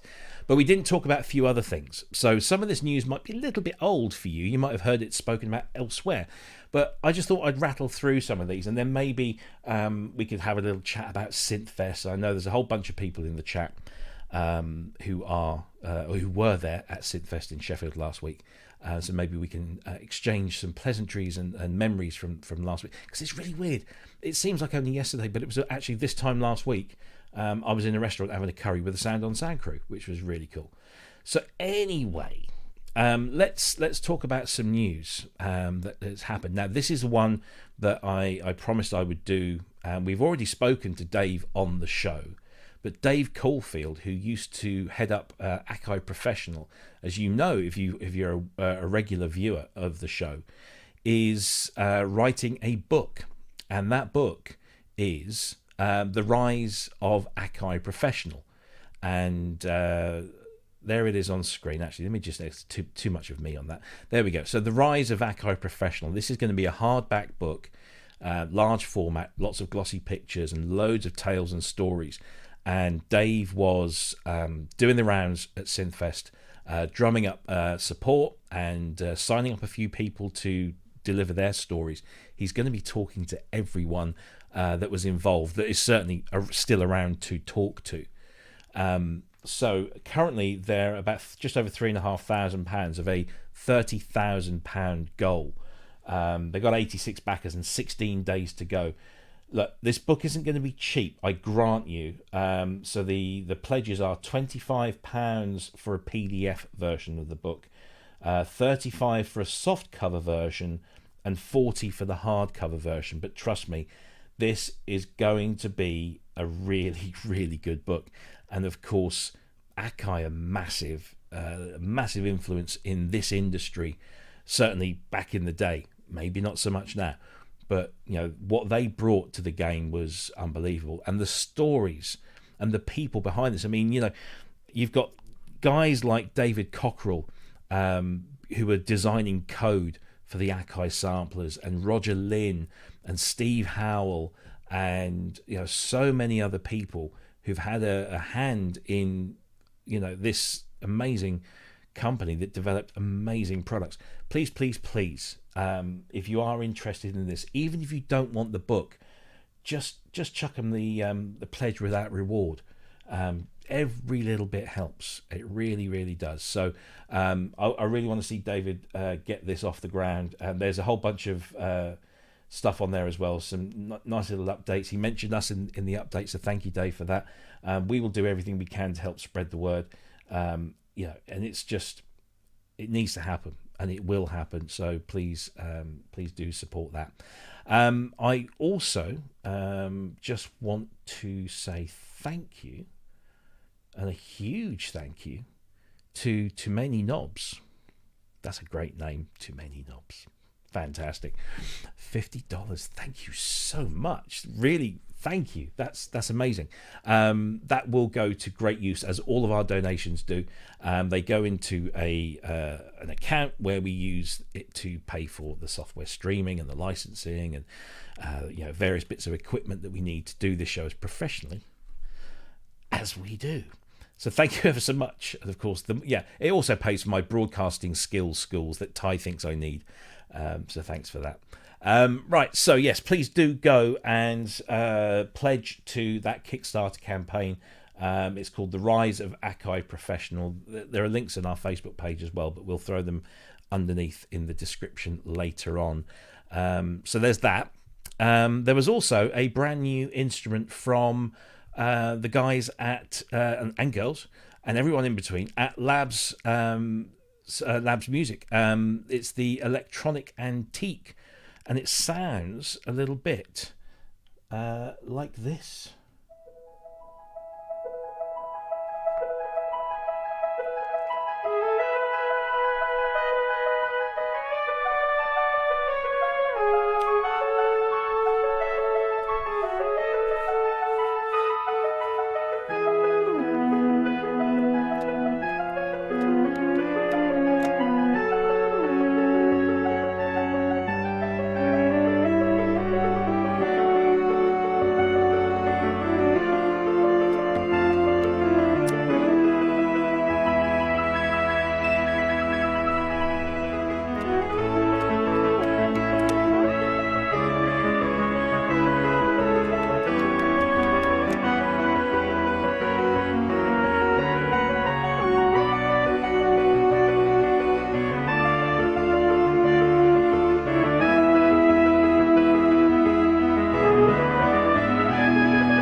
Go. That's Labs Electronic Antique, which is basically an Ondeline that's been sampled, and it's a fascinating sound. It really is, and it's completely free of charge. So why would you not even try this? I'm sure everyone's got a copy of Labs or the Spitfire audio app, and they can just download that for free. It's a cracking little thing. Why would you not do that? There's just no reason to not. So that came out about a week or so ago. So again, apologies if we are a little bit late reporting on that one. But yeah, labs. Is it labs.spitfire.com? Something like that. Yeah, just Google Labs. You'll be fine. What else have we got? So we got some news that we heard just the other day, actually. Well, actually, I say just the other day. It was last week. Do you remember a little while back we reported on the future retro? Was it Vector or Vectra? I think it was a Vectra, wasn't it? Because it sounded like the awful Vauxhall car. And then we reported not long afterwards that they had unfortunately gone out of business. Well, they're back. Look at this. They come back to life under new management. So, yeah, it was back in July that they closed down. Oh, that's good. The video's private.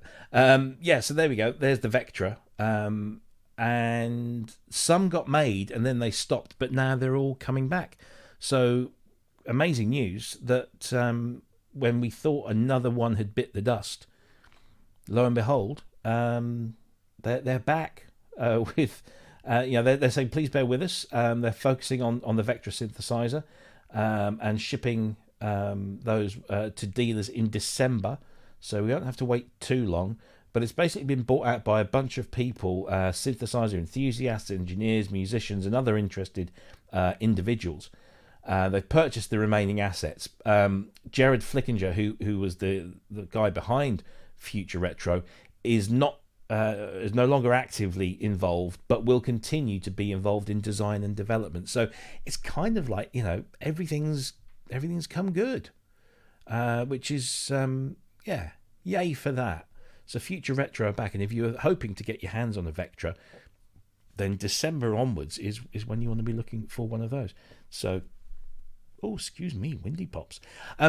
So brilliant news to have them back in. It's nice to report the good stuff as well as the bad stuff when it goes through. So what else have we got that we can show you? Now this was really interesting, and I'm sorry if I'm just kind of flying through these, but because it's just me, I've got nobody to bounce off of. If you're late to the show, I know Dina was asking. Kent and Ben have both been struck down with really bad cases of COVID. And my neighbour's duck's going for a burn there. So they got really bad COVID at the same time. Anybody would think that they might have met up secretly behind my back. But they've both come down, as have Vicky and Fiona, their respective partners. So I said to them, look, take the night off. I told Kent and Ben to take the night off last week, but Kent was like, he still did it. What his excuse was? Oh, at least we didn't break the run, because we've never missed a show since we've started. And so he said, oh, at least we didn't break the run. I'm like, oh, no, Kent, come on. Your health is way more important. Hopefully they're watching this maybe in their bed on the laptop. So I say hello. Send them your love in the chat. I'm just talking to myself, essentially. But let me bring in this, because this got my attention, and maybe not necessarily in a good way. So this is a new synthesizer, and it's called Sistema. Now, let me just bring this in via this method. There we go. So they claim to be reinventing synthesis using AI. Of course, that's the buzzword nowadays, isn't it? AI. But it's an AI-powered software instrument that helps you easily create new textures and sounds for your music. But what you do is you choose a category and the desired character of the sound, and then let the synthesizer create that sound for you. And you hit the button in the middle until you get something that you're kind of looking for. And I guess it learns by, you're describing the sound you want, and then you hit the button until you get the sound you want, and then it remembers this.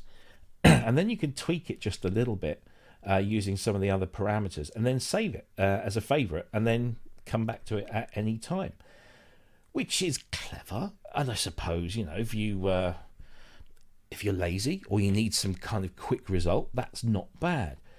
But the thing is, whilst it is it starts off as a free plugin, but you get 50 sounds a week for nothing. They're all royalty free. They're all securely stored in the cloud. But if you want more, so if you want, say, 2,000 unique sounds generated per week, it's going to cost you $10 a month. If you want the unlimited version, it's $30 a month. So I guess in a way, look, there's a free option, and I don't know many people who would want 50 unique sounds generated every week. So there's a way to get into it, but we often talk on this show about subscription models, and there's a lot of love for them, and there's also a lot of hate for them. And I think that the right subscription will suit the right person. So there's a subscription for people's needs, and maybe there's some that aren't. I don't know if I want a synthesizer where I'm paying to subscribe for it to make sounds up for me. For me, a lot of synthesis is about you making the sound yourself, getting hands-on, tweaking those knobs and sliders or pushing those buttons or whatever it might be that you do. I'm not entirely sure I just want a computer to kind of say, is that what you want? No? Okay. Is that what you want? No. Is that what you want? Is that what you want? Oh, okay, I see, that's what you want, and I'll store that in my memory banks. I'm not entirely sure. But if you want to give it a go, you can do, and it's completely free of charge, and you don't have to give your credit card details or anything like that. You can just choose your free plan. You get 50 unique sounds a week. Give it a go. If you don't like it, you've not lost anything. But yeah, not entirely sure. But give it a go. Sistema. It's Guk AI, so guk.ai / Sistema AI synthesizer. Again, links will all be in the show notes underneath the page within about 48 hours. And I also want to thank our moderators in the group. I know Ben has been putting links up in the chat, so thank you for that. Much appreciated. Yeah, AI synthesis, not so much for me, but there you go. So what else have we got? We've talked about Future Retro. That's really good news. We've talked about that. I'm not going to bother with that because that's boring. I'll tell you what we did have before we sort of finish up on Synthfest. We mentioned UVI in relation to AcousticSamples and their V-horns. And you can get the UVI workstation. It's completely free of charge, and pretty much every sample library that uses the UVI platform will work in that, so you don't have to pay for all of that. The one you do pay for, and it's the one that's worth paying for, is Falcon, and Falcon has just got a huge update. Let's play the trailer for you because that saves me talking about it because I'm getting very dry in my mouth. So let's do the trailer for you. Here we go.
So there you go, Falcon 2.8 is available now. It's a free update for all existing users. UVI are brilliant for doing that. They chuck in a huge ton of extra features, and if you've already got the system, you don't need to pay for an upgrade, and you're getting so much for your money. What does Falcon 2.8 bring to you that the previous version didn't? Well, let's have a quick look through. Of course, it is, we should say for a moment, it is on discounted offer at the moment, 30% off. So if you don't have Falcon, you can get it with 30% off, and they will throw in 2 Falcon expansions. Falcon expansions are expansions that use the synthesis capabilities rather than being sample libraries, and they are incredibly good. But also, if you are a Sonic Pass subscriber, this is again another subscription thing. Ben's a huge fan, and I'm this close, and I'm making finger gestures that are millimeters apart, if you know what I mean. I'm this close to subscribing to this and getting the whole lot for about, I think it's about €24 a month, which is not an awful lot. So it's an amazing instrument as it was, but it's just had huge amounts added to it. So what have we got that's new? Here we go. So new oscillator. It's a texture oscillator designed to help you create complex and evolving textures and noise with 2 channels of sample playback. There are new effects, 7 massive new effects, brand new pitch shifting engine, harmonizers, enhanced dual delays, granulizers, new diffuse delay and velvet delay, feedback compressors, loads of great stuff. New sequencers in scripts for you to then sequence up notes. You've got an ostinato up there. You've got Slice Remixer, the strum wheel. I mean, yeah, it's just incredible. And this wonderful new kind of very simple interface for a lot of the factory library. It comes with this just like dead flat, really nice, simple to understand UI at the front end, and an enhanced modulator in there as well. And this is on top of everything else, and we could be here all night, so I'm not going to bother going through. You can go and find this out for yourself, but it already has 17 oscillators in there. You got virtual analog, you've got wavetable, you've got pluck, you've got FM, you've got granular, you've got sampling. It's just, you got drum oscillators in there, noise, organ, textures, additive, wavetable. I mean, it is a Swiss Army knife, a huge Swiss Army knife of stuff that's going on in there. You can, without a shadow of doubt, you could do an entire track using Falcon 2. It is an incredible thing. I've been a big fan of it before it was Falcon, when it was Mac 5.3.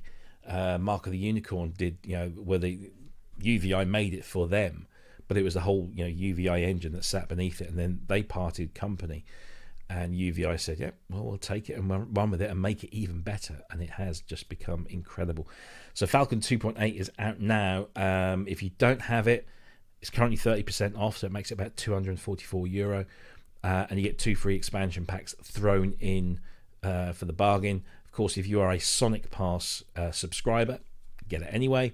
And if you already own Falcon 2. Whatever it was before, it comes through free of charge. Native VS says, doesn't Mac 5 still exist? No and yes. It's one of those things that it's just like when Motu and UVI parted company, Mac 5.3 stayed on version 3.2, and it has been there ever since, and it never gets updated. That's it. It's just stuck. So eventually it will just die, I think. And if you're still using Mac 5.3, just bin it. Get onto Falcon, because everything works in there, and of course more as well. So there we go. So that is Falcon 2.8 update. And I kind of think that brings us to the end of the news topics. There was one thing that I did want to mention, but there's nothing really to talk about yet, other than put this date in your diary, because I can't tell you what it is or what these things, because there's more than one, are, but next Tuesday, October 18th at 6 p.m. European, so that's 5 p.m. UK, and whatever that is in US money. Rendez-vous is the name of the live stream from Arturia. So they're bringing a whole bunch of product announcements to one date. I think you will. I think there'll be something for everyone. Can't say anything more than that, but please do tune in. It's going to be great. And yeah, there you go. Bookmark that page for Tuesday. Right. So we've only got another 5 minutes or so to go, and I do need to kind of get off fairly promptly. But I just wanted to say, because I know there's a bunch of them in the chat, but everyone that I met at Synthfest last Saturday, thank you for your company and your friendship, and we had an incredible laugh. I don't think anybody came away from there disappointed. It was a truly amazing day.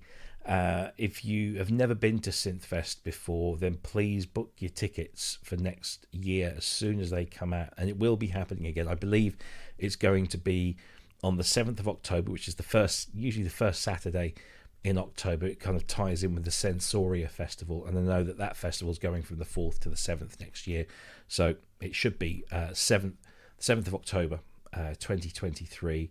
Synthfest.co.uk is the website, so bookmark that and keep an eye. As soon as I know that tickets will be available, or when the date's confirmed, I'll let you all know.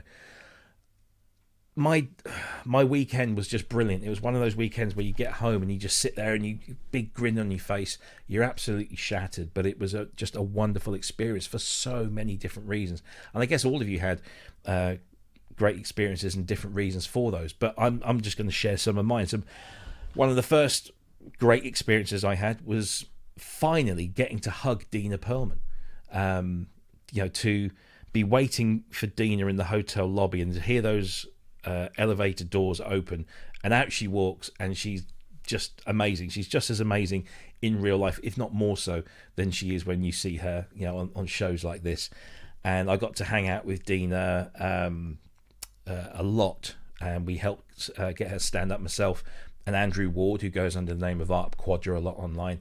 So you can see why he was involved. And of course, then Dina brought along her friend, who, if it wasn't for her friend Rupert Greenall of The Fix, then Dina probably wouldn't have made it to Sheffield from London because of the train chaos. So that was an extra bonus that we got to meet Rupert, who is a super lovely guy. And we're going to try and get him on the show, because if you're in the UK, maybe The Fix, the name of The Fix doesn't really mean a huge amount, but in the US, they were big. And they're still playing today, and Rupert's still playing with them. So there was that. So there was Dina and there was Rupert. And then, of course, we get to the venue on the Friday and we're setting up. And there's Dom and Robert Fat Dust Hetch doing the Soma stand. Then Phil Oakey turns up and he's chatting to us for ages and just, chatting about gigs and albums and gear. And that was just really cool because he's a very nice guy, kind of a bit imposing. He's a tall guy. Bit of an Empire State human, that was really cool. Then hanging out with the Sound on Sound crew of the evening of the Friday, getting ahead of the show and having a curry, which is always good. Drinks in the bar with the likes of Nick Batt and Gaz Williams and a whole bunch of others. I'm going to miss some names. I apologise if I do. Then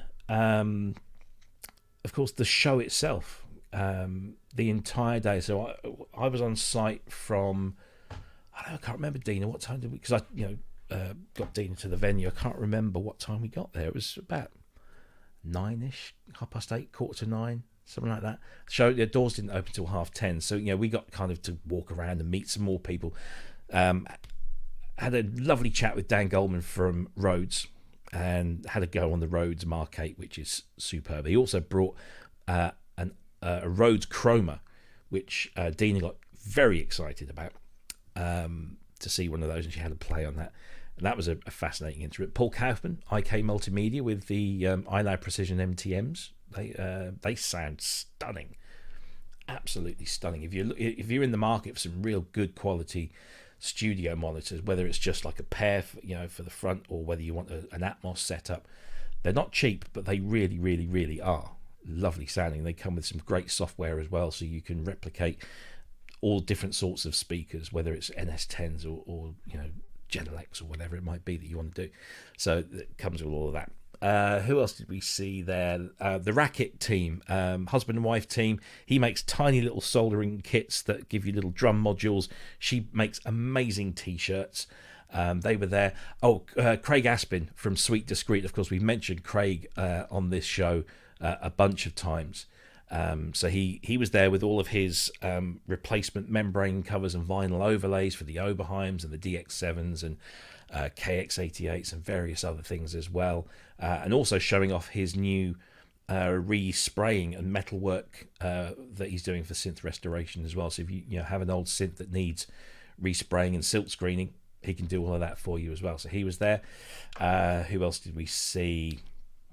Kim Bjorn from Bukes, and they were there with, of course, the new Roland book and the new Korg book. That was very cool. There were some great seminars. Sarah Anglis did a great seminar with a theremin and all sorts of wonderful contraptions. That was fantastic.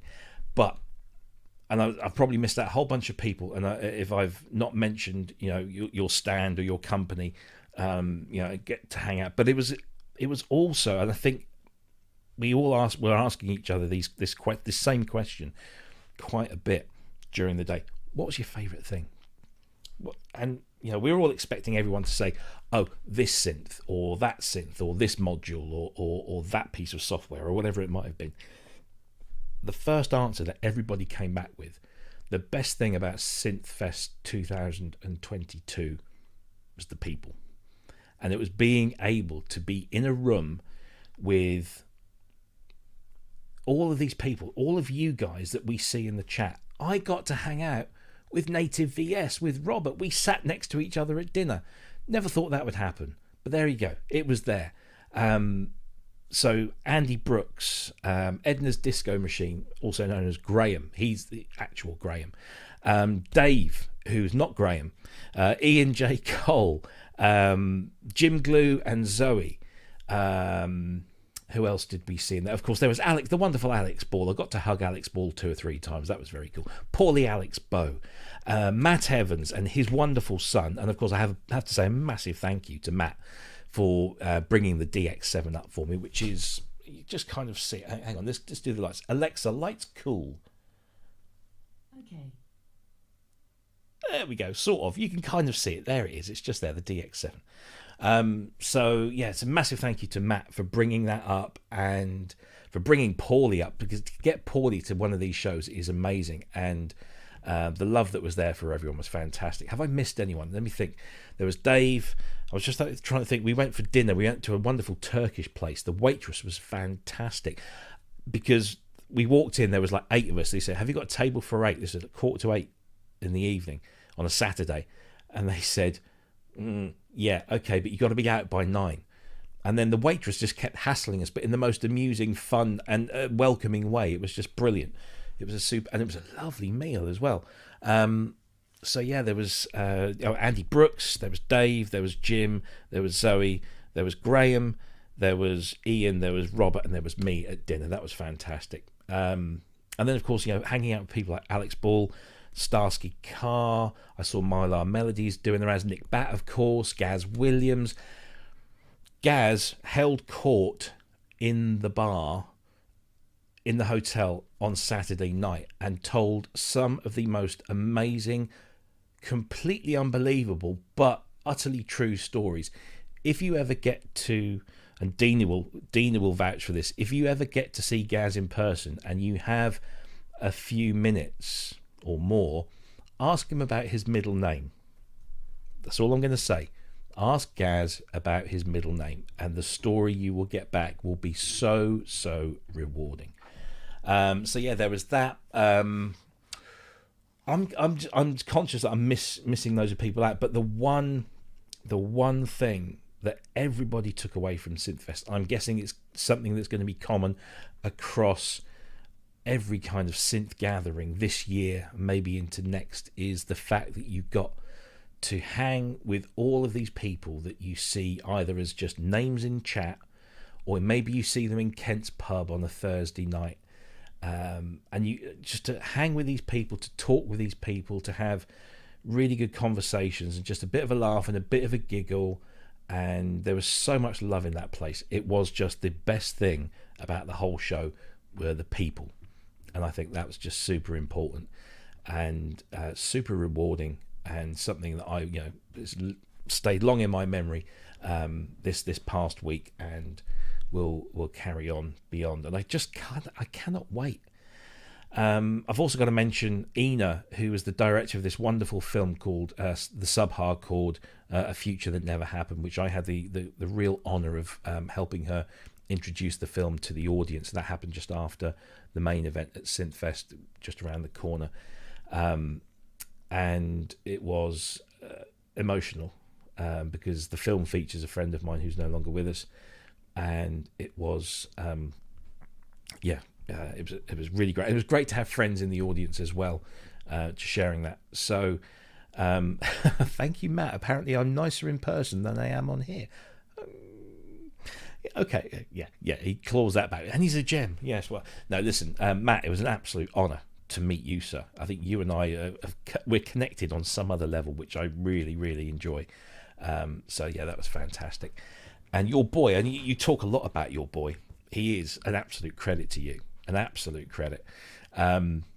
And of course, you did the best thing, and you brought Paulie up with you. And to get to see Paulie in person is just an incredible experience, because they are one of the most loveliest people you're ever likely to meet. One of the most honest, open, and just amazing people. Yeah, and that's really it. Should have been called People Fest. The synth was secondary. Really, it felt like that. The synths were secondary to that. So Synthfest was an absolute joy. Thank you to everyone. If I've missed your name, I truly apologise.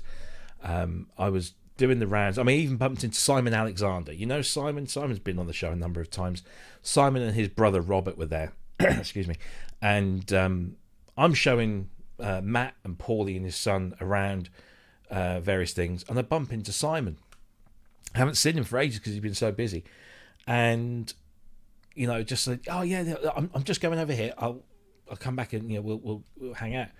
Like a couple of hours has gone by, and I think, oh my god, I haven't spoken to Simon. So I ring him up, and like he's had to go because he's busy. So and that was crushing to not be able to spend more time, and couldn't give a stuff about the OBX8. I've had a play on that. I must admit, I did regret not going to see the Modi X8. Or the Modi X, the Plus, the Modi X Plus, whether it's the 6, 7, or 8. People kept saying I should have gone. I forgot, because the big boys, they all get tucked away downstairs in their own little private rooms, and they kind of get forgotten about. The real action's in the main hall. That's where it's at. Anyway, I've rambled on far too long. So the takeaway: Synthfest, fab. People, amazing. Synthesizers, okay. And that's it. That was kind of my my take on it all. And I came home on the Sunday feeling full of joy, I guess, really positive, and this community is amazing, and I'm so privileged to just be this little tiny piece of it in a corner somewhere that you all come and see, along with myself and Ben and Kent and everybody else that gets involved with the show. So it really was this lovely thing. And long may it last. I mean, if you're going to Synthplex in Burbank in a couple of weeks' time, I'm pretty sure you're going to have the same experience. And I'm sure that if NAMM comes back in January next year, which I'm guessing it will, it's going to it's people. That's what makes this community. We might love synthesizers or samplers or sequencers or instruments of all flavors and varieties, but the bottom line is none of these things matter without people. There's no people to play these things. They matter not. And that's that was the great thing about it. It was all about the people. So yes, there we go. That's Synthfest, and I believe it will be back 7th of October 2023. Don't quote me on that yet. And there was one other thing that I want to mention, just more for transparency's sake than anything else. So the week or the days that led up to Synthfest, I actually had a kind of a job interview as a freelancer, which I don't get many of, and I got this one, and I then met up with one of the guys that interviewed me at Synthfest, and on Tuesday this week I've just been taken on as one of the new synth writers at gearnews.com. So that was a real kind of great way to kind of carry on the good vibe. So you're going to see my name popping up on gearnews.com and over the coming days and weeks and months, hopefully. And that I'm really looking forward to that gig, because that's going to really kind of allow me to do what I do with, I talk a lot, but I also can type a lot. So I can transfer that skill from mouth to hand. So that's kind of what I'm going to be doing there. So that was a really great kind of bonus to come out of that as well. So gearnews.com, your place for gear news. There's lots of really exciting things going to be happening over there. So fingers crossed, those will all come to fruition in the coming weeks and months. So I think that... I think that's going to be it now, because my throat is closing as we speak. And also, sorry, one more thing. Last night I went to see Blancmange. Now you might remember Blancmange as this kind of short-lived synth pop act in the 1980s, depending on where you were in the world, I guess. They had a few good albums and then kind of disappeared and came back again. And I went to see them last night, and my word, they were spectacularly good. Neil Arthur has just become even better. His voice he always had a really nice kind of deep voice, but just absolutely brilliant. If you haven't checked out any of Blancmange's work, or any, because Blancmange is essentially now Neil, because Stephen unfortunately just took ill and wasn't able to sort of carry on.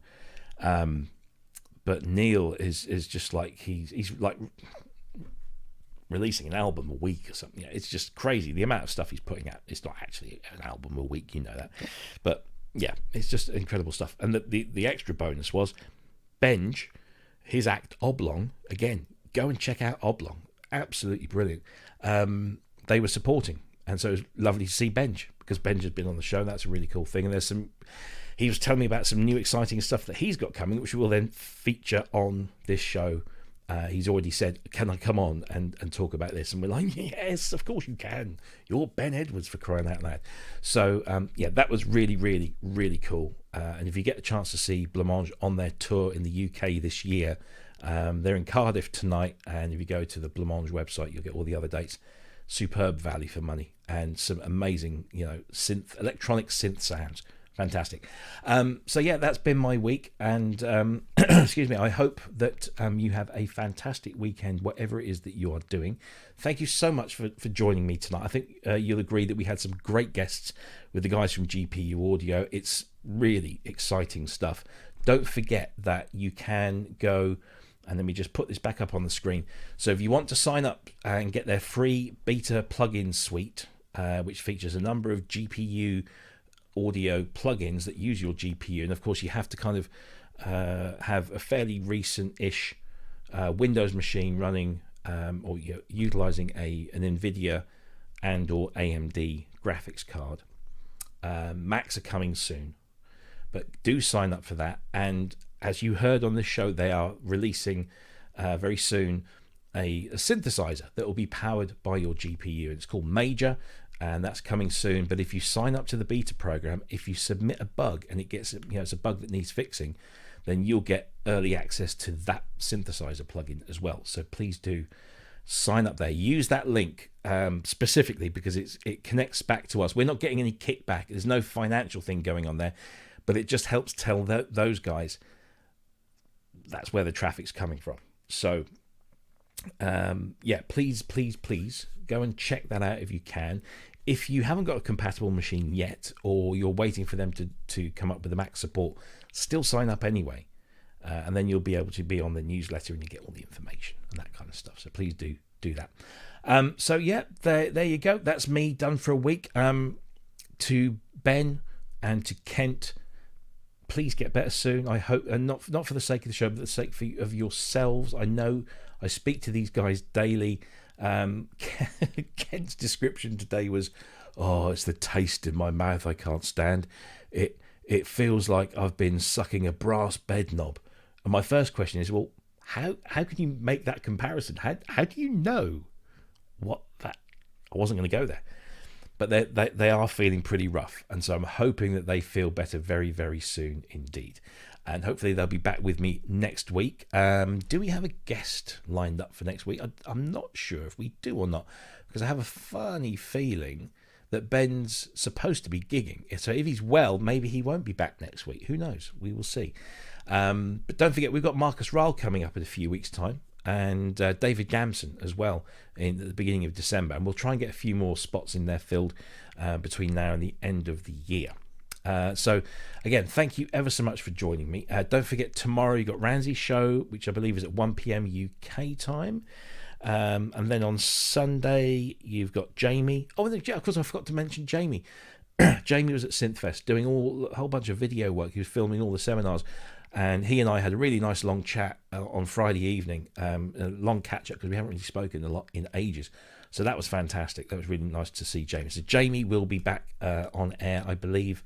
Is it 5 or 6 o'clock he comes on a Sunday? It's one of the two. But go and subscribe to GeoSynths and you'll get the bell. You get the message.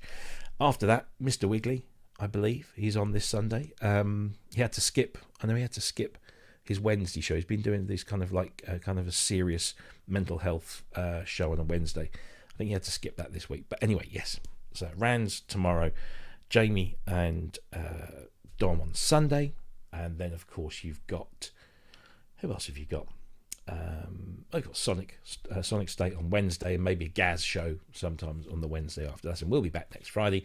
Thank you ever so much for joining me and for all your support in the chat. I hope you've enjoyed the show. I certainly have. I'm going to go and have a nice long drink. Still not doing very much alcohol, so that's cool. And we'll see you same time, same place next week. Hopefully with Ben and Kent back. And don't forget GPU audio. There's the link just there. It's also in the description below the video. So do make sure you go and check that out. And we will see you same time, same place next week. Take the greatest of care. Have a fantastic weekend. If I've missed your name in my Synthfest roundup, I do apologise. There's a lot of information in there. So yeah, fantastic. Lovely to have met you. Lovely to have hung out. Let's do this again very soon. Have a great weekend, everyone. Bye-bye.